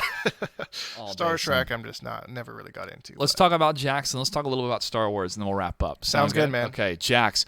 No idea that he was going to be in the game, right? No, like, I mean, I thought he was retired. Like, by the last one, he's got like a farmer jacket as one of his skins. He's trying to fix one of the tractors when they're trying to recruit him. Like, yo, I ain't going to do that. But he has one of my favorite lines. You think you're bad? you ain't bad. And when we put that in the Jax combo scene against the Quan Chi, I loved writing the line, and tell his sorcerer to shut the fuck up. And then we bleep the fuck, and NetherRealm's like, yes, we love it. Let's do it. Yeah, what a brawler. I thought that he maybe, I like his jacket, though, too, man. He looks awesome. I thought he maybe would not be in the game because Garrus was in the game, and he kind of filled that big, brawny big brawler. Yeah. But, dude, the design of his arms, how they seems ignite or from that get old heated school, new school trailer that the old Jax is maybe with Chronica now. Yeah, with his outfit. Yeah, with that weird outfit he's wearing, and then like the new Jax says something like, "This is between me, myself, and I." Yeah, and well, think about it. Like, his daughter's safe. She's fine. What's the most important thing to him? Probably his daughter. Yeah. So if the timeline is going to be like messed with even further, and his daughter's okay right now, maybe that is the motivation for him to join Chronica. Yeah, like your family's going to be fine in this timeline. If Raiden fucks with it, then we don't know what's going to happen to her. In the timeline that Chronica wants, Jackie never joins the Special Forces, and maybe Jax just has a nice family, for the rest of the day. Maybe something happened. He lost his wife. And now his daughter's in the Special Forces. His wife's dead. Chronica's like, hey, I can help you. I can bring him back. So he's like, yes, please bring him back. Some deep character motivations, man. Yeah, totally, man. We start messing with people's families. It doesn't matter what realm you're in, right? Or what could have been. Yeah. That's what I found so intriguing too. With if you could see your future self and how fucked up they get, like you turn into a revenant. Like when Jade has that intro dialogue with Baraka, in the future, you're dead, I'm a revenant. And Baraka's like, I much prefer my fate to yours. On that, we agree. Yeah. And I'm just like, Jade, here's a ring. Yeah. Oh, you're spoken. Kotal's got that. I can't compete with an Oshtek Emperor, voiced by Phil Lamar. I can't do it. Phil Lamar is so great. I've been watching him since like Mad TV in the 90s. I've heard he's great to work with, too. It's what the NetherRealm folks told me. I wouldn't doubt it. Loves to come back as Kotal. Yeah, Kotal's cool, dude. Yeah. I like him, and I like how he's vying for leadership and more of a unification empire banding together rather than what Shao Kahn wants. It's just a conquer all type thing. Right. Challenge is I mean, thrown. Kotal Khan's still a bit of a hard ass, like we saw Yes, in MKX. he's going to kill some warrior. guy for stealing, but he's a warrior hard ass, and I think that's how Jade can be like, "Hey, Kotal, I've seen some serious shit. Let's have some compassion and some empathy." right. And would be Rolling side by side, they'd make a good team. man. This is we're like Game of Thrones level stuff talking about theory crafting these characters. Yep. This is so good. Yeah, man. Okay, roster overall. This is not updated yet. We haven't seen any gameplay from Devora yet, and I know. Yeah, I feel like she's going to fit, if she plays anything like MKX, she's going to fit perfectly in this meta. A lot of traps. She had that, she had all that range from her overposters, the little slashing, long-reaching pokes. The venomous stuff, I played that variation a ton. I love the damage over time thing. They could bring something like that back, perhaps. I hate that picture of her, though, the only one that we have. She looks so gross and, like, I don't know, which I guess is supposed to be the character. But, I thought she was like a cute little bug lady with, like, her hood on. And her little, she was popping out maggots from her chest, dude. She gave birth as a wind pose, man. That's pretty cool. It's a boy. Yeah. Yeah, like, in the heat of battle, like, you just kick someone's ass so much you have a fucking baby. Like, that's pretty cool. Yeah. Noob Cybot. Holy crap, his gameplay looks cool. Like, Bro. so cool. He's got, like, the shadows that he throws, and I don't know if they're overhead lows like they were in MK9. That would be very annoying. But either way, I mean, he seems to have some, decent spacing. His fatality cracked me up. When he climbs inside of him, Yeah. and you see his hands come out the mouth, and it's like, oh, jeez. Yeah, Like, that freaked me out too, and funny, Rigo was like, "It's better than Wishbone. we topped it." it's kind of like I don't know if like they could top it. Yeah, it was kind of like the new age Wishbone. Oh you know? yeah. So Oh yeah. It was just again. I saw that trailer an hour before the world did, and I shouted. I was just like, "Oh!" Like I just in the auditorium after it was over, while everybody was having a meeting. They kind of looked over, and I was just like, "Oh my god, this is this is crazy." And then they played the Shang Tsung Carry Tagawa trailer after that, Right. and I stood up and I was like, "Ah, ah!" Just I had to get it out of me, bro, because I was about to join everybody else. Sheer magic. I live for that stuff. It's awesome. Totally, man. Sorry for shouting to the mic, everybody, but it's exciting. that's man. capital passion with a P. All right. Yep. Your capital. It's passion with a capital P. We knew what you meant. Holy Trilogy. I was just gonna give you that one. Yeah. I closed the bar last night, folks. So no, it's all good, man. Appreciate it. Yeah, man. The overall feeling right now is we're going to be riding the high of such an incredible game. Probably the next 2-3 years. Absolutely. Yeah. Absolutely. I plan to stick with this content-wise, running tournaments, whatever I can, involved with Northwest Majors. Yep. Thank you for letting me know. I'll put that on the calendar. For sure. And enjoy the hell out of it. Yeah. Enjoy the hell out of it. I really hope they support this game for more than a year. I really hope that this is the game that they break the cycle with. They broke the cycle with announcing it, which they really didn't break the cycle with release ultimately, but they did wait a little bit longer to announce it. So hopefully they kind of support the game a little bit longer than they have previous games. Because that's just, I don't know. It could be such a good game. Injustice 2 could have been such a better game if they would have just a couple more updates, just a couple more things to keep people excited about it. But they got to sell game copies, man. At the end of the day, you're right. That's a thing too. So I don't know if something like a skin pack like they did for MKX could help. And we had keep those that. tournament shaders. Yep. I think if those were day one release, like the Sub-Zero one was, Yep. and then anything that they can add additionally, even like, well, I don't know if you should buy a stage. I think stages should be available for everybody. But any type of transactions you can have that help fund the league, that's one-to-one inside the game, that's the Right. best way to do it. And I totally agree. So Yeah. hopefully we can have that longevity. I'd love to see a 3-year, definitely 2-year commitment. I'd love to see it branch into 3 leading up to the release of whatever game they're going to work on next. Yep. But look how far we've come in the last 4 years. It's insane, man. And look how It's far we've insane. come. We now have an international circuit of people that we know their names, we've seen them perform, and they're building rivalries and storylines that is ready to explode with the release of Mortal Kombat One of 11. the coolest things about MKX was seeing the Russian presence in the scene, because they're so crazy. Like, you could go in at some weird time of the day, and there's some Russian guy streaming the game with like 150 viewers, like that. Yep. And he's the biggest guy on Twitch streaming at that time, and it's like, Russia has such a huge interest in the game, so it was really cool. I think it was the third Pro League. Was it third Pro League that they had Russian presence in? We had We had Russians in all 3 of them. All 3 of them? All 3 okay. of them. For some I reason, think we had 2 Russian slots on the European side. Okay, gotcha. Yeah. So I mean, hopefully they can incorporate something like that again. And it was a bit of a hassle with all the travel and stuff. Yeah, and clearing the that's the tough part. Because they have to get a visa, or I think it's a visa or a travel permit or something to come here. So they had to coordinate with our production coordinator, give them the info, the letter of intent, and all that stuff. So it's a bit of a pain in the ass. Yeah. But yeah, I mean, it's totally worth it because it was a great storyline to see what Russian players could do. Cheap Eddie. Oh man, Cheap Eddie. Cheap Eddie. It's an interesting that yeah. one. Yeah, no, it's I mean, throughout the whole MK9 cycle, you really only saw North America compete with a little bit of Europe's, sprinkled in. So it was really cool with MKX to really a reminder that the whole world is involved in this. And even at Evo, I saw a couple, Japanese flags in the pools. So it was cool to see that, Brazil's getting their own Kano skin. I know Russia's getting a Scarlet skin. Yeah, that's so cool. Like, just in, all around inclusiveness, and that's what games should be about. At the end of the day, there's so many differences in humans. We can all come together for Mortal Kombat, right? That's right.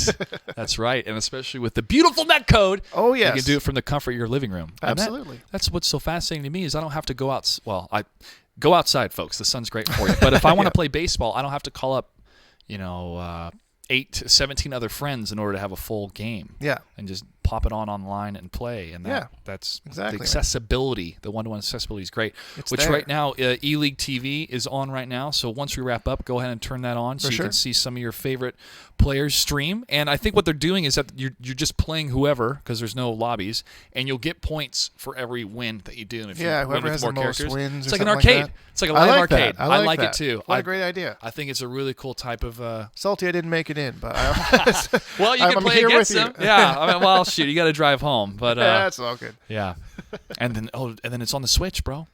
The Mortal Kombat 11. I heard that it got delayed for the Switch. That the port isn't coming out at the same release date. I don't know how much validity. It's just a rumor I heard, but because I was gonna actually get a Switch so that I could play it like on the planes and stuff. But I think I may have heard that too. We'll have to double check. Yeah, don't take what I say as facts. But either way, as long as it comes out fine, I'm fine with it. Yeah. I can take it with me on the train and lab on the train to work. Yeah. Hello.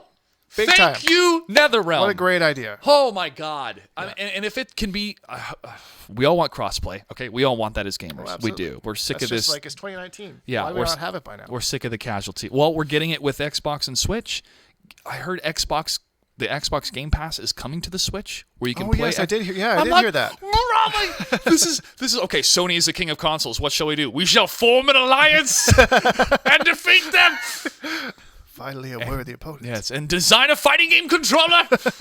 I like playing first-person shooters on my Xbox One X. I play fighting games on my PlayStation 4 Pro and the exclusives. Right. I hate the Xbox controller, man. Full disclosure. For fighting? Well, just overall. I like it for shooters. For shooters, it's not bad. For shooters, it's not bad. Because instead of the thumbs going more like this, you're spread out a little bit more. But, I mean, that stuff was built on Halo, so that's why. Yeah. But the fighting games I do prefer on the PlayStation 4. Just a smaller controller, better D-pad. But Astro's got a gaming controller where you can switch the D-pad and the stick into either areas and stuff like that. So there's peripherals out there. Man. Google's putting out a system now. The streaming system. Yeah, where, that's interesting. If a game gets old and they shut down the servers, you can't play that game anymore. Right. Compared to if you have the disc. Yes, and that's true. Yeah, I buy all my games digital. I mean, unless Warner Brothers has a collector's edition. Yeah, exactly. They're like, this fell off the truck. Yeah. Then I'll take it. But I pre-purchased Mortal Kombat with my own money. I'll take codes, it's great, but I feel like, hey, you guys have given me so much, I have no qualms paying you the full market price for the game, right? Yeah, exactly. So I got that pre-ordered, and also I would play the beta. I mean, definitely, for sure. The stress test I got in, thank you. I played on Xbox. I signed up for both the PlayStation and the Xbox, and they gave me the Xbox one, because I think it was the second one I signed up for with the same email address. But it gave me a chance to play on the Xbox, and now I play the beta on the PlayStation 4. I had it pre-ordered on the PlayStation 4. Performs wonderfully on both consoles. Right. And for Battle for Seattle, when I'm doing these online exhibitions, I want to do at least one or two this year on Xbox as well. Give them a little bit of love. Yeah, for sure. But the PlayStation 4, the community, the voice of the community this is where it's at. This is where it's at. This is where it's at. Yeah. All right, man. Last topic before we wrap up here. We're almost at 2.5 hours, so we're going to get you out of here soon. Yeah. Star Wars. Star Wars, man. Star Wars. The last movie comes out this year. Yeah. Did you see my rant about why I didn't like The Last Jedi from the Slayer podcast? If not, totally fine. No, I didn't. Okay. I haven't watched the Slayer one yet. I'm not a fan of The Last Jedi. A lot of people weren't. Yeah. A lot of people weren't. Didn't like it. Still a fan of Star Wars. I respect what Rian Johnson and the Lucasfilm team tried to do, but I wish I could have gone back in time and said, "Don't do it. Don't I think a do lot this." of people are thinking that same way, man. Episode 9, I've read a couple theories. I've tried to avoid spoilers, but at the moment, the brand is not what it used to be because of what's happened with the latest films. What's your take? What are your thoughts on today's Star Wars, and what do you think is going to happen in Episode 9? I liked The Last Jedi, and I'm obviously in the minority with it, but I think that killing off Luke Skywalker is something that there's spoilers for people that hasn't seen it, but I mean it's been like 2 years, so I mean, come on, guys. We're past the we're past that part. warning. But I mean, it's something that had to happen. Like, he needs to ascend like everybody. Like Yoda in that movie looked phenomenal. Like, I loved that Yoda just came down and looked like classic Yoda. He didn't have this weird CGI looking fuck. So it's a puppet with some enhancements. Yeah, exactly. So so I'm really curious because it's not something that anyone I think really saw coming. But I think he'll be more powerful as a Force ghost than he was as a Jedi. And the killing off of Snoke is very interesting because they built him up to be this huge bad guy in the first one. And then, pop, he's dead. Just like that. One foul swoop in a very obvious move, which seems very, very calculated to me. It wasn't like, oh, okay, now he's dead and out of the series. I feel like there's a reason for that. But I feel like it would be confusing. And there's just so many different directions they could have gone with it that, it's kind of, I see why people didn't like it. But at the same time, I'm always pretty open-minded with that stuff. Sure. So I think that there was sort of a master plan for them to be competing as directors. I don't think was happening as much, more as them collaborating as directors and giving their, their own input and their own visions and working together. That's purely speculation. Well, quoting Rian Johnson, there is no master plan. There's no master plan. There was no, and I think that was the biggest downfall. Right. Is the story developers at Lucasfilm. This is probably the toughest job in the entire world when it comes to media. Make a great Star Wars film. Right. After the prequels, and you're not George Lucas, what do? Force Awakens checked a lot of cool boxes. Yeah, right? absolutely. And it set up this new scene, this new characters, a lot of mystery around Rey. Yeah. Who is she? Who's the girl? Like, I love that line from Maz Kanata. Who's the girl? And then they cut away. Right. Where I'm like, okay, there's something to this. Yeah, absolutely. And for that to have no bearing whatsoever in The Last Jedi, and the whole dichotomy of Luke was conquered by Snoke. How? And when I mean conquered, like his student was manipulated by him and then wrecked his whole school. How did that happen? How? And so when you have such a mysterious, powerful force like Snoke be able to do that, and yet he's killed by the most inept character in the whole story, Kylo Ren, right? Yeah. It just didn't feel like it fit. It didn't make sense. Now, if there is some masterstroke genius where Snoke knew the power of death and what he could do as a ghost like the Jedi were, and so it's a whole ploy to fuck up Kylo and the whole Skywalker line, then that's some deep chess moves, Yeah, well, he's been reading Kylo Ren pretty good. So for him to not see that attack coming strikes me as very odd. Yeah. So it's either really, really poor writing to the point where it's like, really, like, this is Star Wars. You can't have that at this level of the game, to the point, or else it's like super, super deep, and that'll make the last movie that much better. Well, I think a lot is just going to ride on this last movie. A lot is riding on the last movie, but I have no idea where they're going to go. Like, at the end of Empire Strikes Back, you're like, wow, damn, Luke got his ass kicked, but they got to rescue Han. He learned the truth about Darth Vader. The rebellion's still around. And they had 3 years to develop those movies, back in the day. And that extra year makes quite a difference in trying to solidify the script. Does this feel right? Let's digest on this. I don't want to harp too much on this because a lot of people on YouTube have discussed their frustrations, and people have definitely, made some money as critics on it. Yeah. But I think taking a step back and going, just the disappointment of, is this what the characters would have done 25, 30 years in the future? And that's why I think about Mortal Kombat, Right. Is this what Liu Kang would have done 30 years from the Liu Kang that we remember? And how tough that is for writers to get that right. Yeah. And that's why I was glad I got to ask that question, along that line of questions with the Daniel Cicciolo, I think is his last name, but he's the head of story. Okay. His writing partner, Sean Kittleson, and they wrote the script for the story of how do you make sure this still feels like Kung Lao? How do you make sure this still feels like Liu Kang, but still goes in a new direction?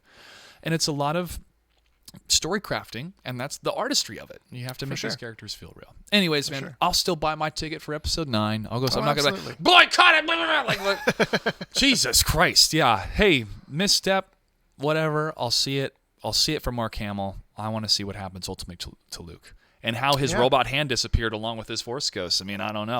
I tweeted that out to Mark, and he responded. He liked that. I'm like, yeah, your robot hand disappeared along with you. And he's like, maybe that's part of the thing. Anyways, well, at the end of episode 3, I was disappointed that you never got to see Qui-Gon, because Yoda tells Obi-Wan, it's like, I've been talking to your old master. And Obi-Wan's Qui-Gon. And I thought you'd see his Force Ghost for a second, right? Just to kind of set up like, hey, these Jedis have achieved a level that they can become more powerful than you can possibly imagine after death. They can guide the new generation that's what I'm thinking, through information and why, knowledge. why Luke was killed and why Snoke was killed, and maybe in the final episode, Snoke comes back with some old friends, Darth Sidious and shit, and then the Knights of Ren are just like the clone versions of all the shit. And then you got Yoda showing up with Qui-Gon Jinn and Obi-Wan and all that shit, and then it's just one big ghost battle, and then Kylo Ren and Rey are just got their popcorn like, oh fuck, like this is insane. Yeah, it's like the Frighteners and Ghostbusters mixed in one with Star Wars, man.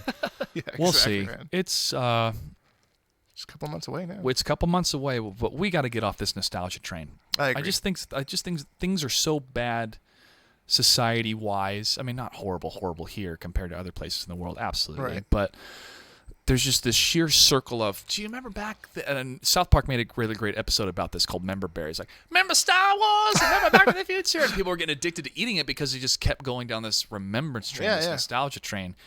And we got to move past it. For sure.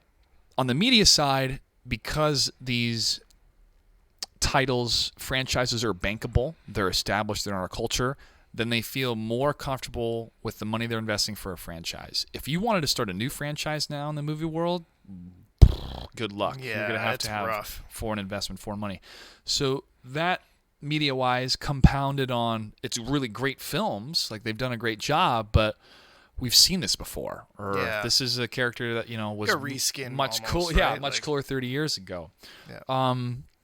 So, I'm excited with the MCU after Phase 4, but where do they go from here, right? I mean, what do you do after combining such a cinematic masterstroke of connected storylines so people feel they got to see the movie, otherwise they're missing something? You know? I don't know. What's next? I mean, I'm excited to see where they go with it. And if they continue it, I mean, Star Wars is such a huge franchise. What do they do after this? Like, you had the Solo movie, you had what was Rogue One? Rogue One, yeah. Rogue One was spectacular. Rogue One was fun, especially the third act. Yeah. I heard that Darth Vader scene was like one of the pickup shoots later because they're like, we don't have any lightsabers in this movie, so we need something. And then he wrecks face. But what's so funny is that the ship launches, and then in episode 4, they're like, yo, we're on a diplomatic mission. It's like, you motherfuckers, I saw you launch from the dock. Don't give me your bullshit, princess. Yeah, totally. Oh, my God. I don't know. I thought the linking was funny, but I don't know. We'll see if they do another. I heard that they were planning an Obi-Wan movie, but then the Solo movie didn't do well, so they didn't go forward with that. The reaction to The Last Jedi halted a lot of plans. We're like, let's just focus on episode 9 and make it good enough, and then do the Mandalorian show. Right. Which I always found in the Mandalorian storyline captivating, because what do you do in a world full of Force users and Jedis? You get jetpacks and you hone your skills. Right. And that's why I think a lot of people really like Boba Fett, even though he's hardly in the original movies. He's one of my favorites, and I mean, I don't really know why I like him. He's just kind of cool. The Bounty Hunter video game, I think that was on PlayStation 2, maybe it was PlayStation 3. Great game. Oh, yes. And it's the voice actor as Jango Fett, and you get to know his backstory and his different missions. And like the last mission, he gets contacted by his agent or what his manager's like, agent manager, like he's an actor. His handler or whatever, his contacts, like, I got this Count Dooku that wants to meet with you and talk about something, and that leads into the cloning process. But that's how the game ended. So it really picks into that game. But at the same time, you're like, I'm kind of sick of these periphery entertainment pieces that give me the backstory to the character. So then when I watch the movie, I care more about the character. No, I should care about the character within the medium that it is. Yeah, exactly. Build it up in that, in that aspect more. Yeah, that's why I read all the Diablo books before Diablo 3 came out. Like, oh man, these characters are going to show up. Books had nothing to do with Diablo 3. It's like, why did I read this? What was the point? What was the point? Anyways, I don't know. All right, man. Thank you so much for joining me. Yeah, no this problem. This is awesome. Man. Where can people find you? YouTube.com/ShootJinkyDink, Twitter.com/ShootJinkyDink. I also stream on Twitch every now and then, And that's about it for my social media. I'm an old dude. I don't like to strut my stuff on Instagram, man. So find me there. I post content every day, mostly every day. Right on. Absolute pleasure. I hope to see you at Combo Breaker. I will be there. Still trying to finalize my schedule if I can make it or not. But I do promise the community I'll fly the winner of Combo Breaker here for a podcast episode. And I plan to do the same for CEO and Evo. Nice. I'll be glad to sit in this chair again. Yeah. Yes. The confidence. The confidence. All right, folks. You can follow me on all the social media channels. Mr. Joshua Gray, thank you so much for tuning in. And we'll see you next time.